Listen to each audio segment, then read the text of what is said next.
సహోదర నేవిల్, ప్రాతఃకాల శుభములు.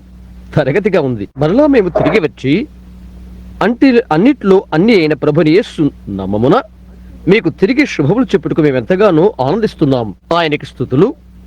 ఆయన ఆశీర్వాదములకు కారణమైన మహోన్నతమైన వారమును మీరు అనుభవించి ఉన్నారని మేము నమ్ముతున్నాము. ఈ ఉదయం నేను వస్తున్నప్పుడు నేను ఇక్కడ ఒక చిన్న బాలుని కలిశాను. అతగాడు నాకు ఒక చిన్న బిడ్డలను కాపలా కాస్తున్న ఒక చిన్న లోహ బొమ్మను నాకు బహుమతిగా ఇచ్చాడు. అది చిన్న డాల్టన్ యొక్క చిన్న బిడ్డ నాకు తెలియలేదు. కొన్ని వారాల క్రితము లేక బహుశా 2 వారాల క్రితము ఒక క్రైస్తవ తండ్రి క్రైస్తవురాలుగా మార్పు చెందిన యవ్వనస్తులను తన కుమార్తె నిమిత్తం నన్ను అడిగాడు ప్రార్థించమని. అతడు ప్రార్థనా వరుసలో నిలబడి ఉన్నప్పుడు నేను నీ బిడ్డను నీకు ఇచ్చాను అని పరిశుద్ధాత్మ చెప్పాడు. ఇదిగో ఇక్కడ ఈ ఉదయవేళ ఆమె ఇక్కడనే ఉన్నది. పరిశుద్ధాత్మ ఏ విధముగా చెప్పినదో అలాగే రక్షించబడి ప్రభుని యేసు నామమున బాప్తిసం పొంది ప్లాట్ఫామ్ పై కూర్చుని ఉన్నది. మిగతా పిల్లలంతా చుట్టూ కూడుకుని ఉన్నారు. డాల్టన్ కుటుంబము ఆనందంగా ఉన్నారని నాకు తెలుసు. చూడండి, అక్కడ ఆ స్త్రీని గురించి గత ఆదివారం బిడ్డ చనిపోతుందని ఆమె తలంచినది. బిడ్డ కొరకై ప్రార్థన చేయించుకున్నది. అయితే ఆ బిడ్డ ఇంకా ఈ ఉదయం మన మధ్యనే ఉన్నది. సహోదరి అందు నిమిత్తమై మేమెంతగానో ఆనందిస్తున్నాము. దాన్ని వారు కండరాలు ముడుచుకొని పోయినవని తలంచారు. అది దాన్ని కలిగి ఉండలేదు. కాబట్టి మేము ఎంతగానో ధన్యవాదాలు చెల్లిస్తున్నాము. మన యొక్క మంచి మంచి స్నేహితులు చూచుట. చిటాకాలో ఒకనొకప్పుడు ఈ మనిషి ప్రత్యేక దర్శనం కొరకు నా దగ్గరికి వచ్చు నాకు జ్ఞప్తున్నది. అవునని నేను అనుకుంటున్నాను. మీ భార్య బిడ్డలతో ప్రాతకాల పలహారం నేను భుజించాను. మీరు మీ భార్య లేక బిడ్డలతో అని నేను తలుస్తున్నాను. అవునా? Middle town. నేను ఆ పేరు మరచాను కాబట్టి నేను దాన్ని చిటాకో అని పిలుస్తున్నాను. అవునండి, అనేక మంది నా స్నేహితులు అక్కడ ఉన్నారు. సహోదరు చార్లీ కాక్స్ ఇంకా సహోదరు నెల్లి ఇక్కడ ఉన్నారు. అది నాకు 2వ గృహం లాంటిది. వారు నా సొంత బిడ్డలు తప్ప మరొకటి కాదు. నేను వెళ్ళి ఎక్కువగా విశ్రాంతి తీసుకునే సమయం గడిపే స్థలము అది. నేను ఇండియాలో ఉన్నప్పుడు అతడు కెంటుకులోకెల్లా గొప్ప ఉడతల వేటగాడు. అతడు నేను ఎక్కడికి వెళ్ళక ముందే అతడు చార్లీ వాటిలో కొన్నిటిని చాలగల ఉడతలను పట్టుకోవాలని నేను ఆశిస్తున్నాను. చాలా పట్టుకోవాలని నేను ఆశిస్తున్నాను. సహోదరి పవనెల్, దక్షిణ కేరళ నుండి వచ్చిన ఆనెల్, ఈ ఉదయం మిమ్మల్ని అందరినీ సందర్శించడం చాలా మంచిది. పలు విధమైన ప్రజలు పలు ప్రాంతాల నుంచి వచ్చారు. క్రమమైన సబ్బత్తో మాకు ఎటువంటిది లేదు. అయితే ఒకరికొకరు సహవాసం అనేది ఉన్నది. దేవుని కుమారుని యేసుక్రీస్తు రక్తము మన యొక్క సమస్త భక్తిలతో నుండి మనల్ని కడుగునప్పుడు మనకు ఒకరితో ఒకరి సహవాసం ఉంటున్నది. మనకిప్పుడు అద్భుతకరమైన పఠన భాగం ఉన్నది. ఓహో, మహిమకరమైనది. నేను దాని గురించి ఎంత ఆహ్లాదముతో ఉన్నానో మీరంతా కూడా దాని గురించి ఆహ్లాదపడతారని నాకు తెలుసు. కొన్నిసార్లు ఒక రోజంతా దానిని నేను ప్రార్థిస్తూనే ఉంటుంటాను. దాని గురించి చదువుటకు లేక మాట్లాడకరకై 2 వచనాలు తీసుకుంటాను. లేఖనాల నుండి ఆరంభం చేస్తాను. ప్రథమం ఏమిటో తెలుసా? ఆది కాండం నుండి ఆరంభము చేస్తాను. ప్రకటన వరకు సాగిపోతూనే ఉంటాను. చూడండి, హెబ్రీ పుస్తకమును ఎక్కడ సంధించగలుగుతామో అక్కడ నేను సమయం తీసుకోవాలనుకుంటున్నాను. మంచిది. ఉడతల ఋతువు అనగా ఆ కాలం వచ్చినట్లయితే అంటే ఆగస్టు, సెప్టెంబర్, అక్టోబర్లో విదేశాలు వెళ్లే వరకు కొద్దిగా సాగిద్దాం. ప్రతి రాత్రి కూడా హెబ్రీ పుస్తకం గాని లేక నిర్గమకాండము గాని పఠనము చేద్దాం. నిర్గమకాండములో ఐగుప్తులను తన ప్రజలను ఆయన ఎలా బయటకు తీసుకుని వచ్చినది, మన నిగ్రహానికి సంసిద్ధమవుతున్న మనకది ఎంతో మనోహరమైన పోలిక అవుతుంది. అది ఎంతో అందమైన విషయం. లేఖనమంతా ఒకదానికొకటి ముడిపెట్టుకుని ఉన్నది. అదంతా కేవలం ఒక పెద్ద కథ. ఈ ఉదయం ఎఫెసు పత్రిక మొదటి 3 అధ్యాయాలు తీసుకోబోతున్నాము. ఎఫెసీయులకు పౌలు యొక్క ఉత్తరం సంఘమునకు వాస్తవమైన స్థానమందుచుచున్నాడు. దాన్ని మనం సమీపించక ముందు దానికి ముందు 1-2 క్షణాలు ప్రార్థన గడుపుకుందాం. ఓ ప్రభువా, మా దేవా, మేమిప్పుడు నీ యొక్క సన్నిధిలోనికి వస్తున్నాము. మేము అయోగ్యులమైనప్పటికీ అక్కడ రక్త అర్పణం ఉన్నదని మాకు తెలుసు. మమ్మల్ని కడిగి పవిత్రపరిచి నిర్దోషులుగా నిష్కలంకులుగా మమ్మల్ని తండ్రి ఎదుట సమర్పించున్నది ఆ రక్తమే అని మాకు తెలుసు. ఇందుకొరకై మేము ఇలాంటి ఘనకార్యము చేయలేదు. యేసు మా కొరకు దీన్ని చేశాడు కాబట్టి ఆయన నామమున ఆయన సన్నిధిలో మేము విధేయతతో తల ఉంచుకుంటున్నాం. ఈ ఉదయం మా మధ్యకు పరిశుద్ధాత్మను పంపించమని మిమ్మల్ని అడుగుతున్నాం. లేఖనాలను ఎలాగా క్రమములో ఉంచాలో ఒక వేదాంతి ఎరిగినట్లుగా కాకుండా పరిశుద్ధాత్మ నాలో ఎలా కదలుచున్నదో ఆ పరిశుద్ధాత్మ సన్నిధానానికి కృతజ్ఞత ఆసక్తితో కలిగి ఉంటున్నాం. వ్రాయబడిన మేమంతా చదువుతున్నప్పుడు అది మమ్మల్ని ఆశ్రయించునుగాక, అది మాకు నిత్యజీవం అనుగ్రహించునుగాక. అనుగ్రహించడు తండ్రి, యేసు కొరకు యేసు నామమున అడుగుతున్నాము, ఆమేన్. మొదటికి ఇలాగ చెప్పాలనుకుంటున్నాను. అదేంటంటే, నేను ఎప్పుడైనా క్రమబద్ధము కాకుండా అసమ్మతి యోగ్యమైనదైనా నేను ఎప్పుడైనా చెప్పానా? బహుశా మీ యొక్క ఉపదేశానికి ఖచ్చితంగా తప్పు కావచ్చు, లేక మీరు అంగీకరించినది అది కాకపోవచ్చు. పరిశుద్ధాత్మ దానిని ఎంతో పరిపక్వతోనూ రమమైనదిగాను ఎటువంటి ఇబ్బంది లేనిదిగాను ఆయన చేయునని నేను నమ్ముతున్నాను. అది ప్రేమతోనూ సహవాసముతో ఉంటున్నది. అదే దాని భావం అలాగే ఉంటున్నది. ఇదంతా గత ఆదివారం ప్రసంగముతో ఆరంభమైనది. గత ఆదివారం ఉదయం తృణీకరించబడిన రాజు అను దానితో అని నమ్ముతున్నాను. ఇప్పటికే ఆ టేపును ఎవరైనా పొందుకున్నారా? వారు పొందుకున్నారనుకుంటున్నాను. మీరు కావాలనుకుంటే మీరు తీసుకోవచ్చును. తృణీకరించబడిన రాజు. కొద్ది రోజుల్లోగా మనం మిడిల్ టౌన్ ఓహియోలో ఆరంభించుకోబోతున్నాం. వారి సెలవులు వారికి వస్తావి కాబట్టి మనలో వారంతా కలుసుకోవటం తథ్యమవుతున్నది. అందుచేత మిడిల్ టౌన్ ఓహియోలో మనకు గ్రహమైన సహవాసం ఉంటుందన్న ఆశతో ఎదురు చూద్దాం. ఆ కమిటీ యొక్క అధ్యక్షుల వారు డాక్టర్ సులవన్ అని అనుకుంటాను. అందులో 5 రాత్రులు ఉంటవి. International convention of the interdenominational చర్చిలో నేను ఆహ్వానిత బోధకునుగా ప్రసంగిస్తాను. ఆ తర్వాత అక్కడి నుండి మన సొంత కూడికలుంటవి. 12 వరకు మనకుంటవి. అయితే మన యొక్క అనుకూలతను బట్టి దాని తర్వాత మరొక వారంలోకి మనం కొనసాగిపోదాం. పరిశుద్ధాత్మ ఎలా నడుపుతారో దానిపైనే ఆధారపడదాం. మనమంతా కూడా పరిశుద్ధాత్మనే ఆధారపడవలసి ఉన్నది. ఆత్మ ఏమి చేయమని చెప్తే ఆ తర్వాత వెంటనే అలాగ చేయి. ఆత్మకి మనం లోబడుచున్నప్పుడు ఇది గుర్తుంచుకుందాం, ఒక గంభీరమైన పాఠాన్ని మనం నేర్చుకోవలసి ఉన్నది. ఎన్నడూ తొందరపడవద్దు. గమనిస్తున్నారా? నీ సమయాన్ని నీవు తీసుకో. విశ్వాసము కలిగి ఉండు. ఏదైనా దేవుని నీవు అడిగితే దేవుడు ప్రార్థన ఆలకిస్తాడని గుర్తుంచుకో. దానిని ఆయన సమయంలో చేస్తాడు. దాని మంచిదానిలో చేస్తాడు. మన మేలు కొరకే అది జరుగులాగా చేస్తాడు. అలా కాకపోతే ఈ ఉదయవేళ చేస్తున్న దాని వల్ల మనకు ఉపయోగం ఏంటి? క్రైస్తవైన దేని కొరకు మనం ఒప్పుకుంటున్నాం? ఇది దేవుని యొక్క వాక్యము కాకపోతే అలాంటప్పుడు అది సత్యము కాదు. అలాంటప్పుడు ప్రజల మధ్య మనం ఎంతగానో అభాగ్యులమైపోతాం. ఇది నిర్వీర్యము కాని దేవుని యొక్క వాక్యం అని ఎందరు ఎరిగి ఉన్నారో వారితో హృదయము కలుపుటకు నేను ఎంతగానో ఆనందిస్తున్నాను. ఆ తర్వాత అది నిజంగా సత్యమగు వాక్యము. దానిలోని ప్రతి ఒక్క భాగము వాక్యమే. దేవుని యొక్క కృపను బట్టి ఒక్కనొక దినాన మనము యాత్ర చేయనేనున్న దేశమును సందర్శించుటకు లేక చూచుటకు నాకు భాగ్యము దొరికినది. గత దినం ఇలాంటి పరిచర్య ద్వారా ఎటువంటి నిరాశ సమయంలో సంభవిస్తావో ప్రజలకు తెలియదు. నేను ఎంతగానో నిరాశ చెందాను. నేను నా భార్యతో చెప్పాను, నేను వెళ్ళిపోవాలనుకుంటున్నాను అని. బిల్ ఎందుకు అలా చెప్తున్నావు అని ఆమె అడిగినది. ఇక్కడ నాకు బాధలు మొదలగునవన్నీ ఉన్నవి. పరిశుద్ధాత్మ చెప్పినదిగా ఆమె లాగు చెప్పినది. నీవు వాటిని తప్పించుకోవాలనుకుంటున్నావా అని అడిగింది ఆమె. వాటి నుండి నీవు తొలగి తప్పించుకుంటావా? గ్రహిస్తున్నారా? లేనే లేదు అని నేను చెప్పాను. దాన్ని ఎదుర్కోవటానికి నేను సంసిద్ధమై ఉండాలి. దానిని నేను త్రోసివేయుదును కాక. చూశారా? అది ఎంతో మంచిది. ఎంతో విధేయతో చెప్తున్నాను. నా కంటితో నేను చూచిన సాక్ష్యాన్ని బట్టి వాస్తవంగా నేను దీన్ని చెప్తున్నాను.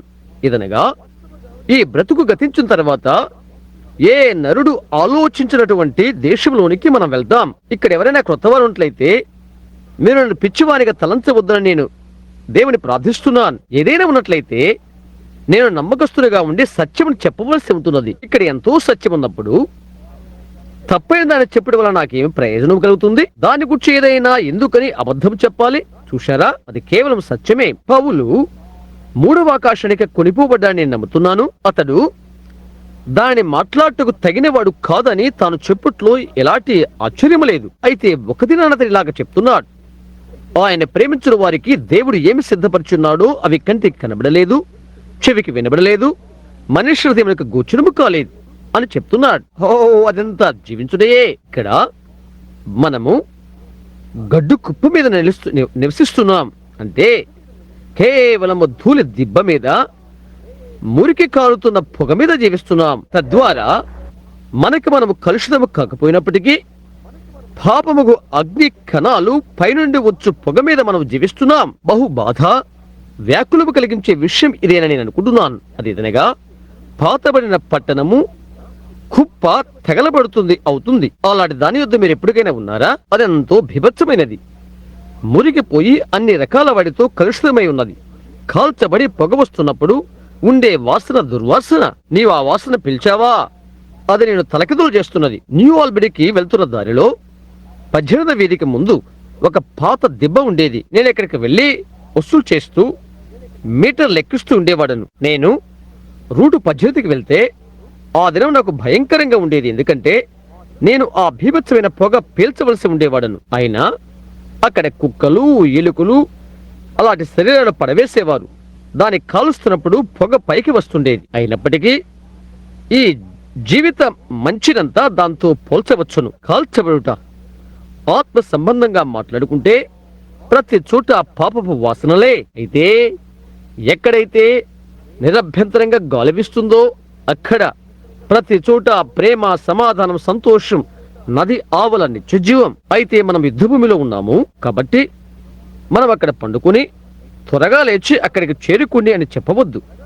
మనము తీసుకురాగలిగే వారిని అందరినీ తీసుకుని వద్దాం. సరే, ఇప్పుడు ఈ పాఠము యొక్క ప్రబోధం ఏదంటే దేశంలోనికి చేరిన అనగా వాగ్దానములోనికి ముందుగా ప్రవేశించిన వారికి వారిలో లంఘన వేయుట అవుతున్నది. ఈ పట్టణము యొక్క ఉద్దేశం ఏదనగా ఈ ఎఫెసీ పత్రిక క్రీస్తులో సంఘము ఎక్కడుండాలో అక్కడ సంఘమును ఉంచుతున్నది. పాత నిబంధనలోని యెహోషువ పుస్తకములో యెహోషువ పంచి ఇచ్చిన భాగమునకు ఇది ఒక పోలిక ఉంటున్నది. ప్రతి ఒక్కరికి భూమిని యెహోషువ ఎలా పంచిచ్చినది గత ఆదివారం మనం చూశాము. ప్రేరేపణ ద్వారా దాన్ని అతడు అలా చేశాడు. ఏ విధంగా మోషే ఐగుప్తుల నుండి అందులో ఉన్న ఉల్లిపాయలు, వెల్లుల్లిపాయలు మొదలగు వారి నుండి బయటికి తీసుకుని వచ్చాడో 400 సంవత్సరాల క్రితమే ఏ స్థలాన్ని గురించి వాగ్దానం చేశాడో పాలు తేనె ప్రవహించే దేశంలోనికి వారిని ఆయన తోడుకుని వస్తానని వాగ్దానం చేశాడో అక్కడకు ఇశ్రాయేలు ప్రజలను మోషే వాగ్దానపు వరకు నడిపించాడు. కానీ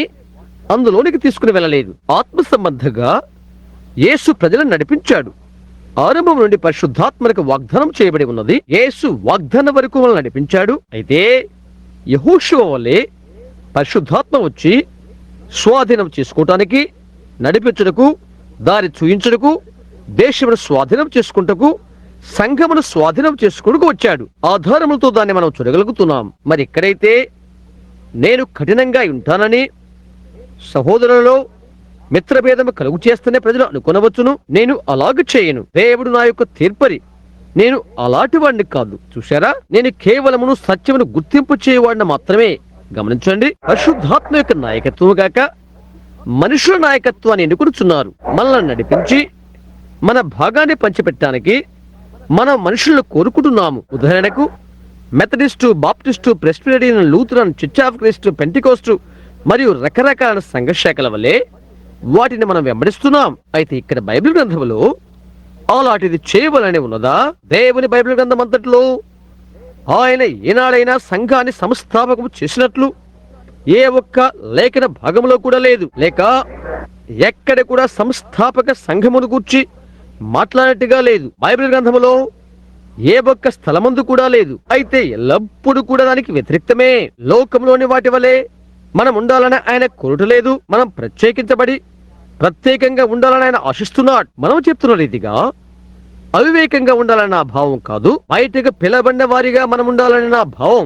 ఆశ్రయించబడిన ఒక పరిశుద్ధ జనాంగం, దూషణకు ఆవల జీవించుట, ఆయన వల్లే ఉండటానికి ప్రవర్తించుట, ఆయన మనలో ఉండి నడిపించుట్లుగా ఉండుట, మంచి కార్యాలు చేయుటకు యేసుక్రీస్తును సృజించబడిన వారమై ఆయన చేతి పనివారమై ఉన్నాం మనం. బుధవారం రాత్రి అనేకులు మీరు ఇక్కడ లేరు. అయితే మేము 3వ వచనం లేదు 5వ వచనం పొందుకున్నాము. స్వీకరించుటకై లేక ప్రజలను స్థానమందుంచుట. దేవుడు తన ప్రజలను ఎలాగూ స్థానమందుంచుతాడు? దేవుడు ఒకరిని ఒక స్థానమందుంచితే సంఘమంతా అలాగే ఉండాలని కోరుకుంటారు. అవే విషయాలు కలిగి ఉండాలని, అవే విషయాలు చేయాలని అనుకుంటారు. మనం వేరుపరుచుకున్న వారము, మనం వేరుపరచబడిన వారము, మనం వేరైన స్వభావికులము, మనం వేరుగా స్థానమందుంచబడిన వారము. ఒకరము పలు విధాల పని కొరకై ఉన్నాము. ఒకవేళ ఒకరు చిన్న పనికై నియమించబడవచ్చు, మరొకరు పెద్ద పనికై నియమించబడి ఉన్న వారు ఉండవచ్చు. దావీదు లేక ప్రవక్తలు ఒకరు ఇలా చెప్పారనుకుంటున్నాను, నేను దాన్ని మర్చిపోయాను. భక్తిహీనుల గుడారములో ఉండు కంటే నా దేవుని మందిరము ద్వారమునొద్ద ద్వారముల నుండి చాపగా నేనుంటాను అని అలా చెప్పబడినది. మనం ఇప్పుడు ఒక సెకండ్ దత్తపుత్రత్వమునొద్ద అప్పుకోబోతున్నాం. 5వ వచనం సాధ్యమైనంత వరకు లోతుగా వెళ్దాం. అయితే దాని తాత్పర్యాన్ని గ్రహించండి. అదంతా స్థానమందుంచుట గూర్చి. దాన్ని ఎంతమంది గ్రహిస్తున్నారు? ఒక్క మాటను మీరు చెప్పిన గూర్చి విందాం. స్థానమందుంచుట శరీరము, యేసుక్రీస్తు యొక్క శరీరము, క్రైస్తులోని వాస్తవ స్థానము. పరిశుద్ధాత్మలను ఎక్కడికి నడిపించుతున్నారు?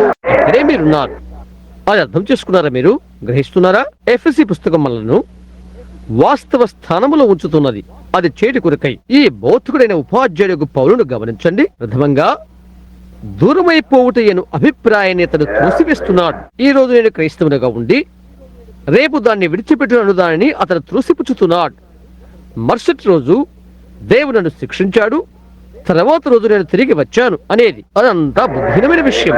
ఈ పుస్తకము సువార్త బోధ నిమిత్తము నామకరణ చేయబడినది కాదు, సువార్త ప్రసంగాలకై కాదు. నేను దీనిని సువార్త పొలాల్లో వినియోగించను. దీనిని నేను సంఘానికి తీసుకుని వస్తున్నాను. ఎందుకంటే పౌలు పరిశుద్ధులకు వ్రాస్తున్నాడు, ఎవరైతే పిలువబడి భద్రపరచబడి మరియు నింపబడి ప్రత్యేకించబడి వారు ఉన్నారో, ముందుగానే కణాలలో ఉన్నారో, అనగా పరిశుద్ధాత్మలు ఉన్నారో వారికి వ్రాస్తున్నాడు. మొదటిగా వారికి ఇలా తెలియజేస్తున్నాడు, ఏదంటే మీరు పడిపోతారు, మీరు దీన్ని చేస్తారు, దీన్ని గురించి భయపడుతున్నారు అనే దాని నుండి మీ మనస్సు మరల్చుకోండి అని చెప్తున్నాడు. దేని గురించి భయపడవద్దు.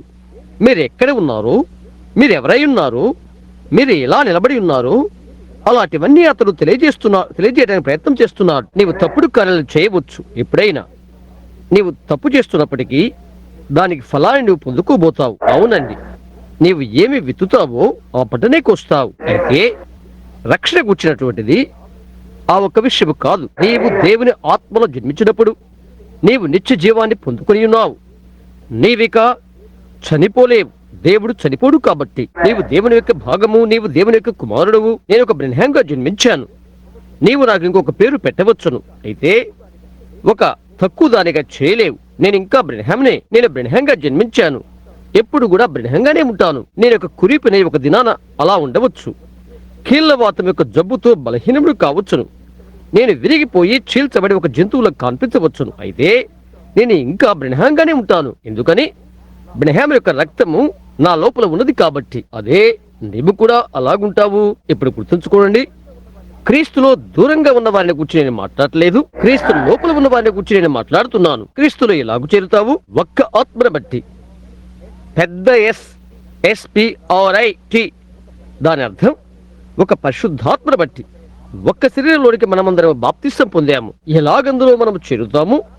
నేటి బాప్తిస్త వలన, బాప్టిస్ట్ వారితో, చర్చ్ ఆఫ్ క్రైస్ట్ వారితో నేను అలా అంగీకరించడం లేదు. నేటి బాప్తిస్త వలన కాదు, మరో విధంగా కాదు. 1వ గ్రంథి 12వ అధ్యాయం చెప్తుంది, ఒక్క ఆత్మ వలన, ఒక్క పరిశుద్ధాత్మ వలన ఆ శరీరంలోనికి మనం రాబడితేమి ఆ శరీరం ఎంత క్షమో మనం కూడా అంత క్షమంగా ఉన్నాము. దేవుడే దాన్ని వాగ్దానం చేశాడు. ఆయన కల్వరిలో చనిపోయిన తర్వాత లేక కల్వరిలో చేరిన తర్వాత ఇక దేవుడు ఆయన ఏ విధంగా తీర్పు తీరుస్తాడు? గొల్గొతా చేరాడు, కొట్టబడ్డాడు, నలగొట్టబడ్డాడు. ఆయన స్వస్థత పొందుకోలేకపోయాడు. చివరికి ఒక్క మాట కూడా పలకలేదు. ఎందుకని? ఆయన పైన లోక పాపములు పెట్టబడి ఉన్నవి. ఆయన పాపి అయినందుకు కాదు, కానీ నా కొరకు, నీ కొరకు ఆయన పాపముగా చేయబడ్డాడు కాబట్టి. ఆదాము మొదలుకొని ఆయన వచ్చే వరకు ఉన్నటువంటి లోకంలోని ప్రతి వ్యక్తి యొక్క పాపం ఆయన భుజములపై పెట్టబడినది. దేవుడు ఆయన కుమార్ని శిక్షించలేదు, పాపాన్ని ఆయన శిక్షించాడు. ఎంతటి ఘోరమైన విషయమో చూడండి. ఆయన పాప ప్రాయశ్చిత్తార్థముగా చేయబడ్డాడు. ఆయన యొద్దకు ఎవరుస్తారో దేవుడు తన భవిష్యత్ జ్ఞానము చేత ఎరిగిన వాడై వారంతా తప్పించుకోవడం కొరకై ఆయన ఒక మార్గాన్ని ఏర్పాటు చేశాడు. కొద్ది నిమిషాలందరికీ మనం వెళ్ళబోతున్నాము. కనుక ఒక్క ఆత్మలో మనమంతా ఒక్క శరీరంలోని కనుక క్రీస్తులోనికి మనం బాప్తిసం పొందాము. మనం ఎప్పుడు కూడా క్షేమంగానే ఉంటాం. ప్రత్యేకించి ఆర్మేనియన్ విశ్వాసుల మధ్య ఇది విడ్డూరంగా అగుపించవచ్చు. అది వినగా వారి క్షేమము కోసమో లేక వారిని శ్లాఘించడం కోసమో మరి ఇంకేదేదో ఒకే పర్యాయము రెండు విషయాలు ఇలాగ ఉంటవి. అవి కృప వలనైనా కావాలి లేదా క్రియల వలనైనా కావాలి. దాని ద్వారానే అది కాదు. అది రెండు వేరు వేరు వాటి ద్వారా ఒక్కదాని ద్వారానే కవలసి ఉన్నది. నేనైతే దేవుని యొక్క కృపను తప్ప ఇంకొకటి చూడట్లేదు. అది నా యొక్క అనుభూతి. నేను ఎప్పుడు కృపనే నమ్ముతాను. అన్నిటిలో కృపయే నేను నమ్ముతాను. అంతే. నా జీవితమంతటిలో కూడా, నేను చిన్న పిల్లవాడైనప్పటి నుండి కూడా నేను మరొకటి చూడలేదు. కృపను మాత్రమే చూశాను. వారంటారు, నీవు నా వీపును గీరు, నేను నీ వీపును గీరుతానని చెప్తారు. అది భయంకరమైన ఉచ్చారణ. అయితే నీవు నన్ను గిరినప్పటికీ గిరకున్నప్పటికీ అది నాకు అనవసరం. నీకు గిరుట అవసరమైతే నిన్ను ఎలాగైనా నేను గెలుతాను. చూశారా? కృప. అవునండి, ప్రేమ వలనే కృప పనిచేస్తుంది. గమనిస్తున్నారా? అది నీకు అవసరమైతేనే. నీవు నాకు చేశావని చేయలేదని కాదు, దానితో ఎలాంటి సంబంధం నాకు అవసరం లేదు. నీకు అవసరమైతే నేను ఇలాగ చేస్తాను. కృప అది నీకు కావాలి కాబట్టి, రక్షించుటకు నాకు కావాలి. రక్షణ కలిగినది నాకేమీ లేదు.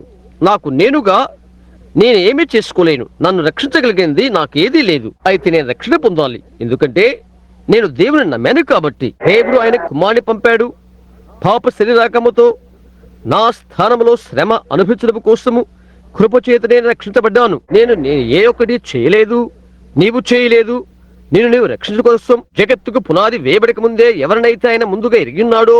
ఒక వారం క్రితం, గత బుధవారంలో దేవుడు ఆయన ఎలోహిములో ఉన్నాడని చిత్రాన్ని గీచి ఆయనకు ఆయనే ఉన్నాడని చూపించాను. అయితే ఆయన లోపల పితృత్వం ఉన్నది. ఆయన లోపల పలు విధాలైన యోగ్యతలు, అనగా రక్షకుడుగాను స్వస్థపరచువానిగాను ఉన్నటువంటి గుణ విశేషాలు ఉన్నవి. అవన్నీ దేవునిలో ఉన్నవి. దేవుడు ఆయనకు ఆయనే ఉన్నవాడు. ఆయన ఆదియునయుండి ఆయన రక్షకుడై ఉన్నాడు. ఆయన తండ్రి ఉన్నాడు. ఆయనకు ఏ దేవదూతులు లేరు, ఎటువంటి వారు లేరు. ఆయనకు ఆయనే ఉన్నాడు. ఆయనే దేవుడు. దేవుడు తప్ప మరొకటి లేనే లేదు. ఆయన దేవుడై ఉండి అలాంటప్పుడు ఆయన ఆరాధించుటకు ఒకటి అవసరమై ఉన్నది. ఎందుకంటే ఆయన ఆరాధన ప్రేమిస్తాడు. ఆయన ఆరాధన చేసుకున్న చేయడు కొరకై సృష్టిలో ఆయన సృజించాడు. ఇప్పుడు దాన్ని మరలా మనము తాకుదాము. తాత్కాలికంగానే మొత్తంలోనికి మనం వెళ్ళలేము. అయితే టేపు మీద దాన్ని పొందుకోగలుగుతారు మీరు. అప్పుడు ఆయన దేవుడు ఇండు చేత ఆయన దేవదూతలు చేశాడు. దేవదూతలు ఆయనకు ఆరాధన చేశారు. ఇంకా దేవదూతలు ఆయన ఆరాధన చేస్తూనే ఉన్నారు. దేవుని సన్నిధానంలో ఉండి ఆయన ఆరాధిస్తున్న దేవదూతలు వారేస రెక్కలు కలిగి ఉంటున్నారు. వారు రెండితో తమ ముఖములు కప్పుకొని, రెండితో తమ పాదములు కప్పుకొని, రెండుతో ఎగురుతూ సర్వశక్తిమంతులకు ప్రభువుకు దేవుడు పరిశుద్ధుడు పరిశుద్ధుడు పరిశుద్ధుడు అని చెబుతూ ఉన్నారు. అది లేఖనము చెబుతున్నది. వారు ఆయన ఆరాధన చేశారు. ఆయన ఆరాధించుటకు ఒకటి సృజించబడెను. ఆ తర్వాత ఆయన లోపల రక్షకుని యొక్క గుణ విశేషమున్నది. పాపం అనేది లేక, పాప తలంపు లేని ఆ జీవులు ఎలా తప్పిపోతవి? అలా కాదది. కాబట్టి తప్పిపోయినటువంటి ఒకటి చేయబడవలసి ఉన్నది. తద్వారా ఆయన రక్షకుడు అవుతాడు. ఆయన లోపల ఒక స్వస్థపరచువాడు ఉన్నాడు. ఆయన రక్షకుడని మీరు నమ్ముతున్నారా? ఆయన ఒక స్వస్థపరచువాడని మీరు నమ్ముతున్నారా? మంచిది. రక్షించుటకు స్వస్థపరచుటకు ఒకటి లేకపోతే మరి ఉపయోగం ఏంటి? గమనిస్తున్నారా? అలాంటిది ఒకటి సృజించబడవలసి ఉన్నది. కనుక ఆయన దాన్ని ఎన్నడూ ఆ విధంగా చేయలేదు. అయితే మనుష్యుడు ఆయన స్వతంత్ర నైతిక విలువ కలిగిన వానిగా చేశాడు. ఇది నీవు తీసుకున్నట్లయితే నీవు బ్రతుకుతావు. నీవు దాన్ని తీసుకున్నట్లయితే నీవు చచ్చిపోతావు. లోకములోనికి వచ్చిన ప్రతి మనుష్యుడు ఇంకా అదే పద్ధతిలో ఉంటున్నాడు. అదెవరో, అది ఎవరి కాదో దేవుడు తన యొక్క భవిష్యత్తు జ్ఞానాన్ని బట్టి ముందుగా ఎరిగి ఉన్నాడు. దేవుడు అలాగైనట్లయితే, గత దినం ఒక వేద విజ్ఞాపనుడి చేత నాకు ఒక ప్రశ్న వేయబడినది. ఆయన కూడికలకు హాజరవుతున్నాడు, లేక టేపు వింటున్నాడు. ఒక ప్రశ్న అడిగాడు. అతడు అన్నాడు, దేవుడు ఎలాగ సర్వంతర్యామి అవుతాడు? అంటే ఆయన ప్రతి చోట ఎలాగ ఉంటాడు అని అడిగాడు. నేను చెప్పాను, సర్వాంతర్యామి అనే మాట చెప్పినట్లుగా కాదు. ఆయన సర్వాంతర్యామి అయ్యుండి ఆయన ఒక ప్రాణిగా ఉండలేడు. ఆయన సర్వాంతర్యామి అయితే పరిశుద్ధాత్మ కొరకు నీవెందుకు ప్రార్థన చేస్తావు? ఆయన సర్వాంతర్యామి అయితే ప్రతి మూల, ప్రతి సందు, ప్రతి గొంది, ప్రతి రెమ్మ, ప్రతి చోట ఆయన నిండవలసి ఉన్నది. నేను అన్నాను, ఆయన సర్వాంతర్యమైతే చివరిలో ఆయన ఎందుకు మోక్షే కొరకు వెతకవలసి ఉన్నది? ఆయన సర్వాంతర్యమైతే ఏదైనా తోటలోనికి పరిగెత్తి అదమా అదమా నీవెక్కడ అని ఆయన ఎందుకు అలా అడగాలి? ఆయన సర్వాంతర్యామి. ఎందుకంటే ఆయన సర్వజ్ఞుడు కాబట్టి ఆయనకు అన్నీ తెలుసు. ఎందుకంటే ఆయన అతీతుడై ఉన్నాడు. ఆయన అతీతుడై ఉండి సర్వంతరామిని చేసి ఉన్నాడు. సర్వంతరామి అయి ఉండి ఆయన అతీతుడై ఉంటున్నాడు. అలాంటప్పుడు ఆయన ఆకాశంలో కూర్చుని ఆయన ఒక స్థలములో ఉన్నాడు, స్థలములోనూ ఉన్నాడు. ఎందుకంటే ఆయన పురాణి కనుక. అయితే ఆయన అతీతుడై ఉండి ఆయన అన్ని ఎరిగిన వాడై ఉంటున్నాడు. చిన్న ఈగ తన రెప్ప ఎన్నిసార్లు కొడుతుందో ఆయన ఎరిగి ఉన్నాడు. ప్రతి ఒక్క తుమ్మెద తన తొట్టిలోకి పోయి తన తేనెను గుంజుతున్నదో ఎన్నిసార్లు ఆయన ఎరిగి ఉన్నాడు. ఎన్ని పిట్టలు చెట్ల మీద కూర్చుని ఉన్నవో ఆయన ఎరిగి ఉన్నాడు. నీ హృదయంలో పుట్టే ప్రతి తలంపును ఆయన ఎరిగి ఉన్నాడు. ఎందుకంటే ఆయన అతీతుడు, ఆయన సర్వజ్ఞుడై ఉన్నాడు. అదే ఆయన అతీతుడు మాత్రమే కాదు, సకల జ్ఞానాధీశుడు. ఆయనకు సమస్తమును తెలుసు. అయితే ఆయన ఒక ప్రాణి లేక ఉనికి. దేవుడు ప్రాణి ఉన్నాడు. మరి ఈ ఉనికి లేక ప్రాణిలో నుండి ఇవన్నీ ప్రారంభమవుతున్నవి. అయితే పాపను గురించి నేను గత రాత్రి చెప్పిన రీతిగా పాపం అనేది సృజించబడినది కాదు, సంపూర్ణమైనది కాకుండా మరొకటి ఏది సృజించబడి ఉండలేదు. దేవుడు అన్ని కూడా మంచివిగానే చేసి ఉన్నాడు. పాపము సృజించబడినది కాదు, అది పాపం యొక్క సృష్టియే. అది మీరు విన్నారా? అయితే అది పొరపాటు. పాపము ఒకే ఒక సృష్టికర్త ఉన్నాడు, ఆయన దేవుడు. దేవుడు పాపమును సృజించలేడు, ఎందుకంటే ఆయన పరిశుద్ధుడు కాబట్టి. దాని చేటుకు ఆయనలో అటువంటిది ఏమీ లేదు. పాపము అనగా క్రమము తప్పిన మార్పు, అక్రమము. సృజించబడినది కాదు. అయితే అది ఒక అక్రమైన మార్పు. ఒక వ్యభిచారం అనగా నీతి మార్గాన్ని అక్రమముగా చేయుట, ఒక అబద్ధం అనగా సత్యాన్ని తప్పుడుగా చేయుట. ఏ పాపమైనా కానీ నీతియుక్తమైన దానిని మార్పు చేయటే పాపము. కాబట్టి దేవుడే ఆరంభకుడు. ఆయన ముందుగానే తాను బయలుపరుచుకున్నాడు. ఆయన దేవుడై ఉన్నాడు. ఆయన ముందుగానే ఒక రక్షకుడుగా ప్రత్యక్షపరుచుకున్నాడు. మనుషుడు తప్పిపోయాడు, అతను ఆయన రక్షించాడు. ఆయన ముందుగానే ఒక స్వస్థపరచువానిగా ప్రత్యక్షపరుచుకున్నాడు. ప్రజలు ఆయన ఏమై ఉంటున్నాడు చెప్పుదాన్ని వ్యత్యాసాన్ని ఏమి చేయొద్దు. ఏ విధంగానైనా ఆయన ఒకే విధంగా ఉంటాడు. ఆయన ఒక రక్షకుడు, ఒక స్వస్థపరచువాడు, ఆయన దేవుడు, ఆయన నెచ్చుడుగువాడు. ఆయన ఒక ఉద్దేశాన్ని కలిగి ఉంటున్నాడు. ఆరంభములో ఆయన ఉద్దేశం ఏంటంటే సృష్టిలోని సృజించబడినవి ఆయన్ను ప్రేమించాలని, ఆయనను ఆరాధన చేయాలని ఆయన వాటిని అందుకు చేశాడు. ఆయన సృష్టిములు సృజించాడు. ఆ సృష్టిములు పడిపోయినవి. ఆ తరువాత దేవుడు తన యొక్క అనంత శక్తిని బట్టి కాల ప్రవాహముల గుండా తొంగి చూశాడు. ఎవరు రక్షించబడతారో ఎవరు రక్షించబడరో ప్రతి మనిషిని చూశాడు. ఆయన యొక్క భవిష్యత్తు జ్ఞానాన్ని బట్టి చూశాడు. కాబట్టి ఎవరు రక్షించబడతారో ఎవరు రక్షించబడరో ఆయన తన యొక్క భవిష్యత్తు జ్ఞానాన్ని బట్టి ఎరిగి ఉన్నాడు. ఆయన ముందుగా ఎరిగి తెలుసుకున్నాడు. ఆ మాట అంత పనికిమాల మాట ఏమి కాదు సుమా, అవునా? ఆయన ముందుగా ఎరిగి ఉన్నాడు. ఎందుకంటే ఎవరైనది కానిది ఆయనకు తెలుసు. కాబట్టి ఎవరైనా తెలుసుకుంటూ కొరకై వారి పాపముల కొరకు ప్రాయశ్చిత్తము ఆయన చేయవలసి ఉన్నది. మనము చేయగలిగితేమా అందులో చేరుకోవాలనుకుంటున్నాం.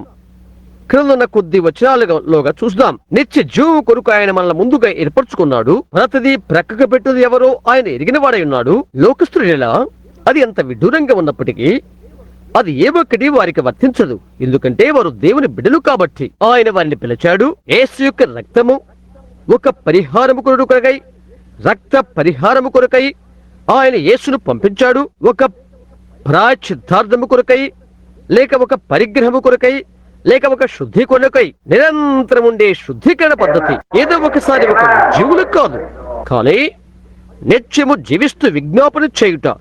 అది క్రైస్తవునికి రాత్రింబవల్ని శుద్ధినిగా చేస్తున్నది. నిలవలో అక్కడ యేసుక్రీస్తు రక్తం ఒక పరిగ్రహము చేస్తుంది. దేవుని యొక్క సన్నిధానములో దివారాత్రములు ప్రతి పాపము నుండి మనల్ని సంపూర్తిగా శుద్ధీకరిస్తున్నది. మనము క్షేమంగా మడతబెట్టబడి ఉన్నాం. ఏ విధంగా మడతబెట్టబడ్డాం? పరిశుద్ధాత్మ ద్వారా ప్రభువైన యేసు శరీరంలోనికి క్షేమంగా ఉండుట కొరకు మడతబెట్టబడతాం. నా మాటలు విని నన్ను పంపిన వాని విశ్వాసముచ్చువాడు నిత్య జీవము కలవాడు. అట్టివాడు తీర్పులోనికి రాక మరణములో ఉండి జీవులోనికి దాటి ఉన్నాడు. ఇక తీర్పు లేదు. క్రైస్తవుడు తీర్పులోనికి రాడు. క్రీస్తు అతని కొరకై తీర్పు తీర్చబడ్డాడు. ఆ వకీలు నా స్థానం నిలబడి ఉన్నాడు. నేను అమాయకునని ఆయనే నా పక్షాన నా వ్యాజ్యాన్ని వాదించాడు. నేను యోగ్యుడిది కాదని, నేను అమాయకునని తండ్రికి ఆయన తెలియచేశాడు. అయితే ఆయనను ప్రేమించి నా స్థానాన్ని ఆయన స్వీకరించి నా వ్యాజ్యాన్ని వాదించాడు. ఈ రోజు నేను స్వతంత్రుడను. అవునండి, మన పాపముల కొరకై ఆయన రక్తాన్ని చిందించి అర్పించాడు. క్రైస్తవుని పాపాన్ని గుర్చి గత బుధవారం చెప్పింది జ్ఞప్తించుకునండి. అయితే పాపి పాపము చేయలేడు. ఒక పాపి పాపాన్ని చేయలేడు, ఎందుకంటే అతను పాపే కాబట్టి. అతను కేవలం ఆరంభం నుండి పాపి అంతే. ఇక్కడ పుస్తకం వెనకాల భాగాన ఇది నలుపుగా ఉంది. నలుపు ఎంత ఉంటుందో అదంతా నలుపే. అందులో ఎలాంటి తెలుపనేది లేదు, అంతా నలుపే. ఇది ఇక్కడ ఉన్నది అని నీవు చెప్పవచ్చు. కాదు, అలా కాదు, అదంతా నలుపే. ఆ వస్తువంతా నలుపే. ఆ విధంగా పాపి ఉంటాడు. అతడు ఆరంభం నుండే తీర్పు తీర్చబడి ఉన్నాడు. సరే, అతడు వ్యభిచారం చేస్తే ఆ విషయం ఏంటి అని వనవచ్చు. ఒక స్త్రీని అతడు చెరిపినట్లయితే ఏంటి అని వనవచ్చు. అతడు జూదమాడితే ఏంటి, జూదమాడితే ఏంటి అని వనవచ్చు. అతడు కొన్ని తుపాకీతో కాల్చి చంపితే ఏంటి అని వనవచ్చు. అదంతా మన పని కాదు, అది మన యొక్క పని కాదు.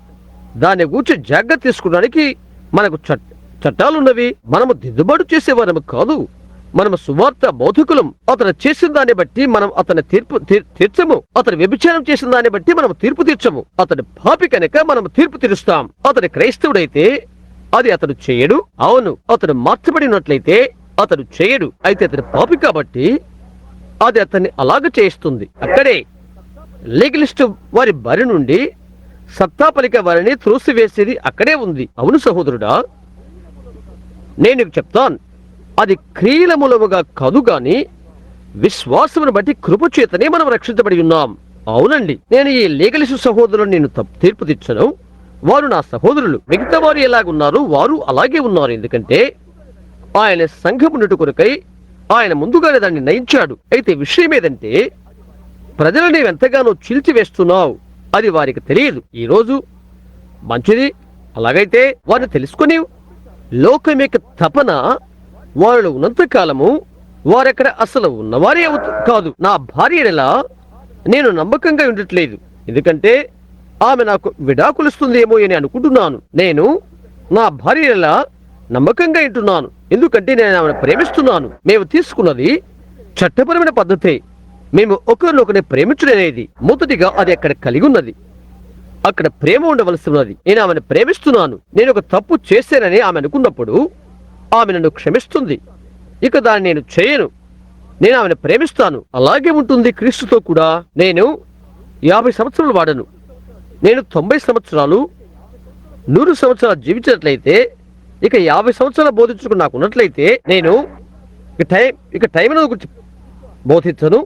వెళ్ళి నది ఒడ్డున కూర్చుంటాను. ఇలాగైనా నేను రక్షించబడ్డాను కాబట్టి. దేవుడు ఆయన కృపలను రక్షించాడు. నేను చేయలేని మహోపకారాన్ని ఆయన చేశాడు. ఇలాగైనా ఆయనే చేశాడు. నేను బోధ చేస్తాను, ఎందుకంటే నేను ఆయన ప్రేమిస్తున్నాను కాబట్టి. ఇంకా నేను ఆయన ప్రజలను ప్రేమిస్తున్నాను. ఆ కారణము చేతనే నేను మరణంలోని జీవంలోనికి దాటి ఉన్నానని నాకు తెలుసు. కనుక నేను వారిని ప్రేమిస్తున్నాను కాబట్టి వారి కొరకై పని చేస్తాను. వారిటువంటి పరిస్థితుల్లో ఉన్నప్పటికీ నాకు అనవసరం.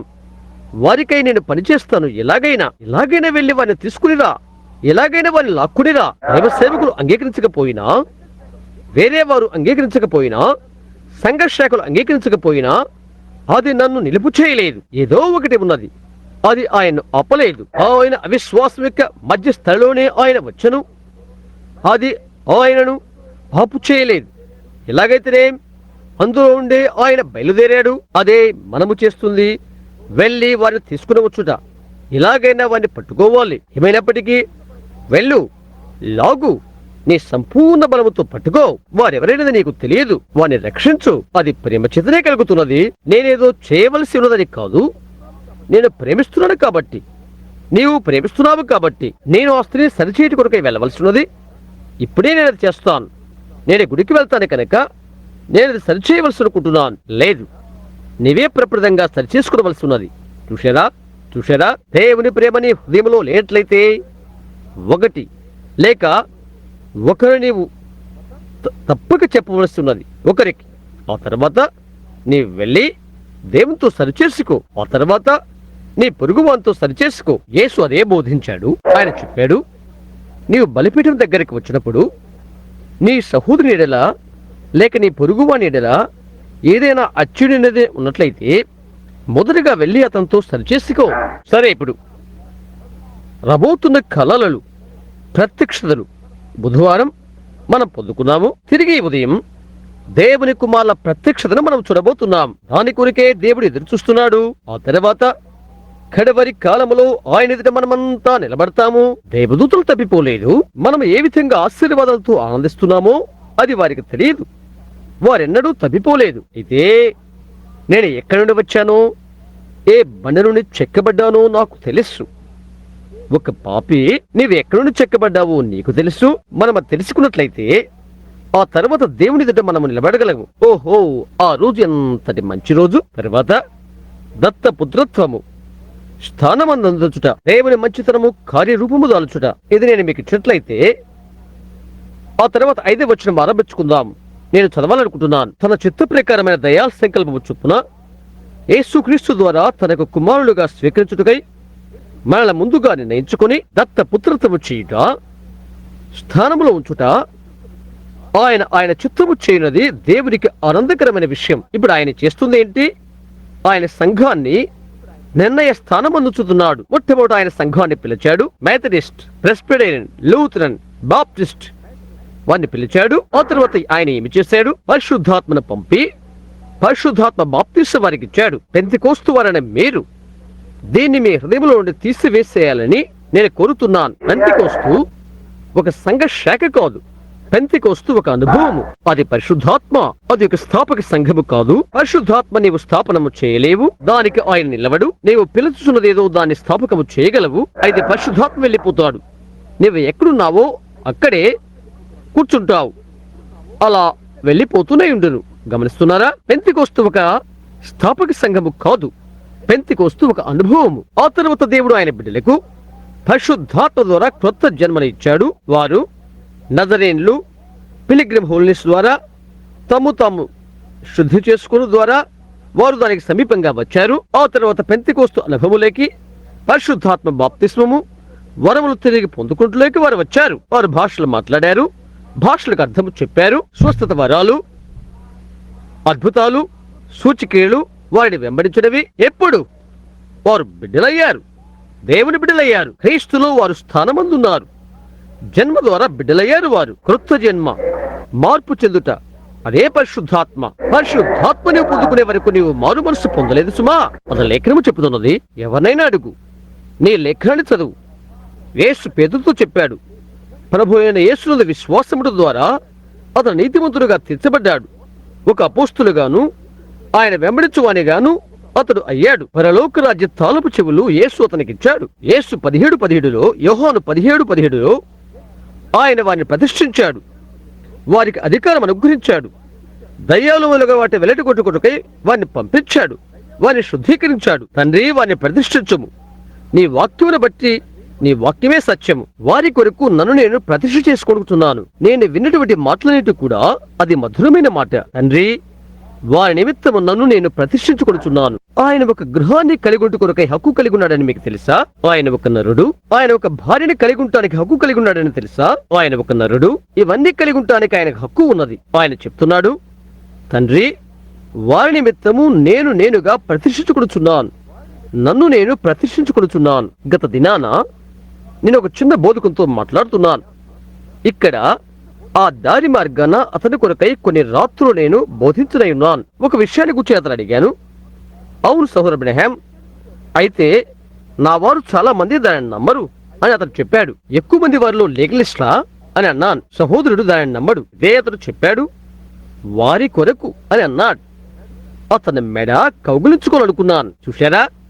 వారి కొరకు, నేను వారి కొరకు ప్రతిష్ఠించుకొనుచున్నాను. ఓ యేసు ఆ 12 తభ్యత ఇచ్చుచున్నాను. ఆ 12 మంది ద్వారా లోకానికి సువార్త తీసుకుని వెళ్ళవలసి ఉండేను. ఆయన చెప్పాడు, వారి కొరకు నేను ప్రతిష్ఠించుకొనుచున్నాను. నీ పొరుగు వాని కొరకు నీవు సిద్ధపడు, ఇంకొకరి కొరకై సిద్ధపడు. పైన కప్పుకునే వస్త్రము కోసము నీ స్వాతంత్రాన్ని వినియోగించవద్దు సుమా అని పౌలు అంటున్నాడు. అయితే నిన్ను నీవు ప్రతిష్ఠించుకో. నిజ క్రైస్తవుడు ఎలా ప్రవర్తిస్తాడో ఆ విధంగా నీ ఇరుగు పొరుగు వారి మధ్య నీవు ప్రవర్తించు. నీవు నీ శత్రువును కలిసినప్పుడు అతని కొరకు నేను ప్రతిష్ఠించుకో. నీవేమి చేయగలవలను ఎరుగకనే నీ సంభాషణ ప్రతిష్టమైనదిగా ఉండని. ఇప్పుడు కుమారుని స్థానముందు చుట్టూ గమనిద్దాం. మొట్టమొదటిగా కుమారుడు పుట్టినప్పుడే అతడు కుమారుడే అయ్యాడు. ఆ తర్వాత దత్తత చేసుకోవటానికి అతని ప్రవర్తన సరైనదా కాదా అని చూస్తాం. అది పెంతెకోస్తు ఒక సంఘశాఖ కాదని నేను చూపిస్తాను. ఎంతమంది ఇక్కడ ఉన్నటువంటి బాప్టిస్టు వారు పరిశుద్ధాత్మను పొందుకున్నారో చేయెత్తండి.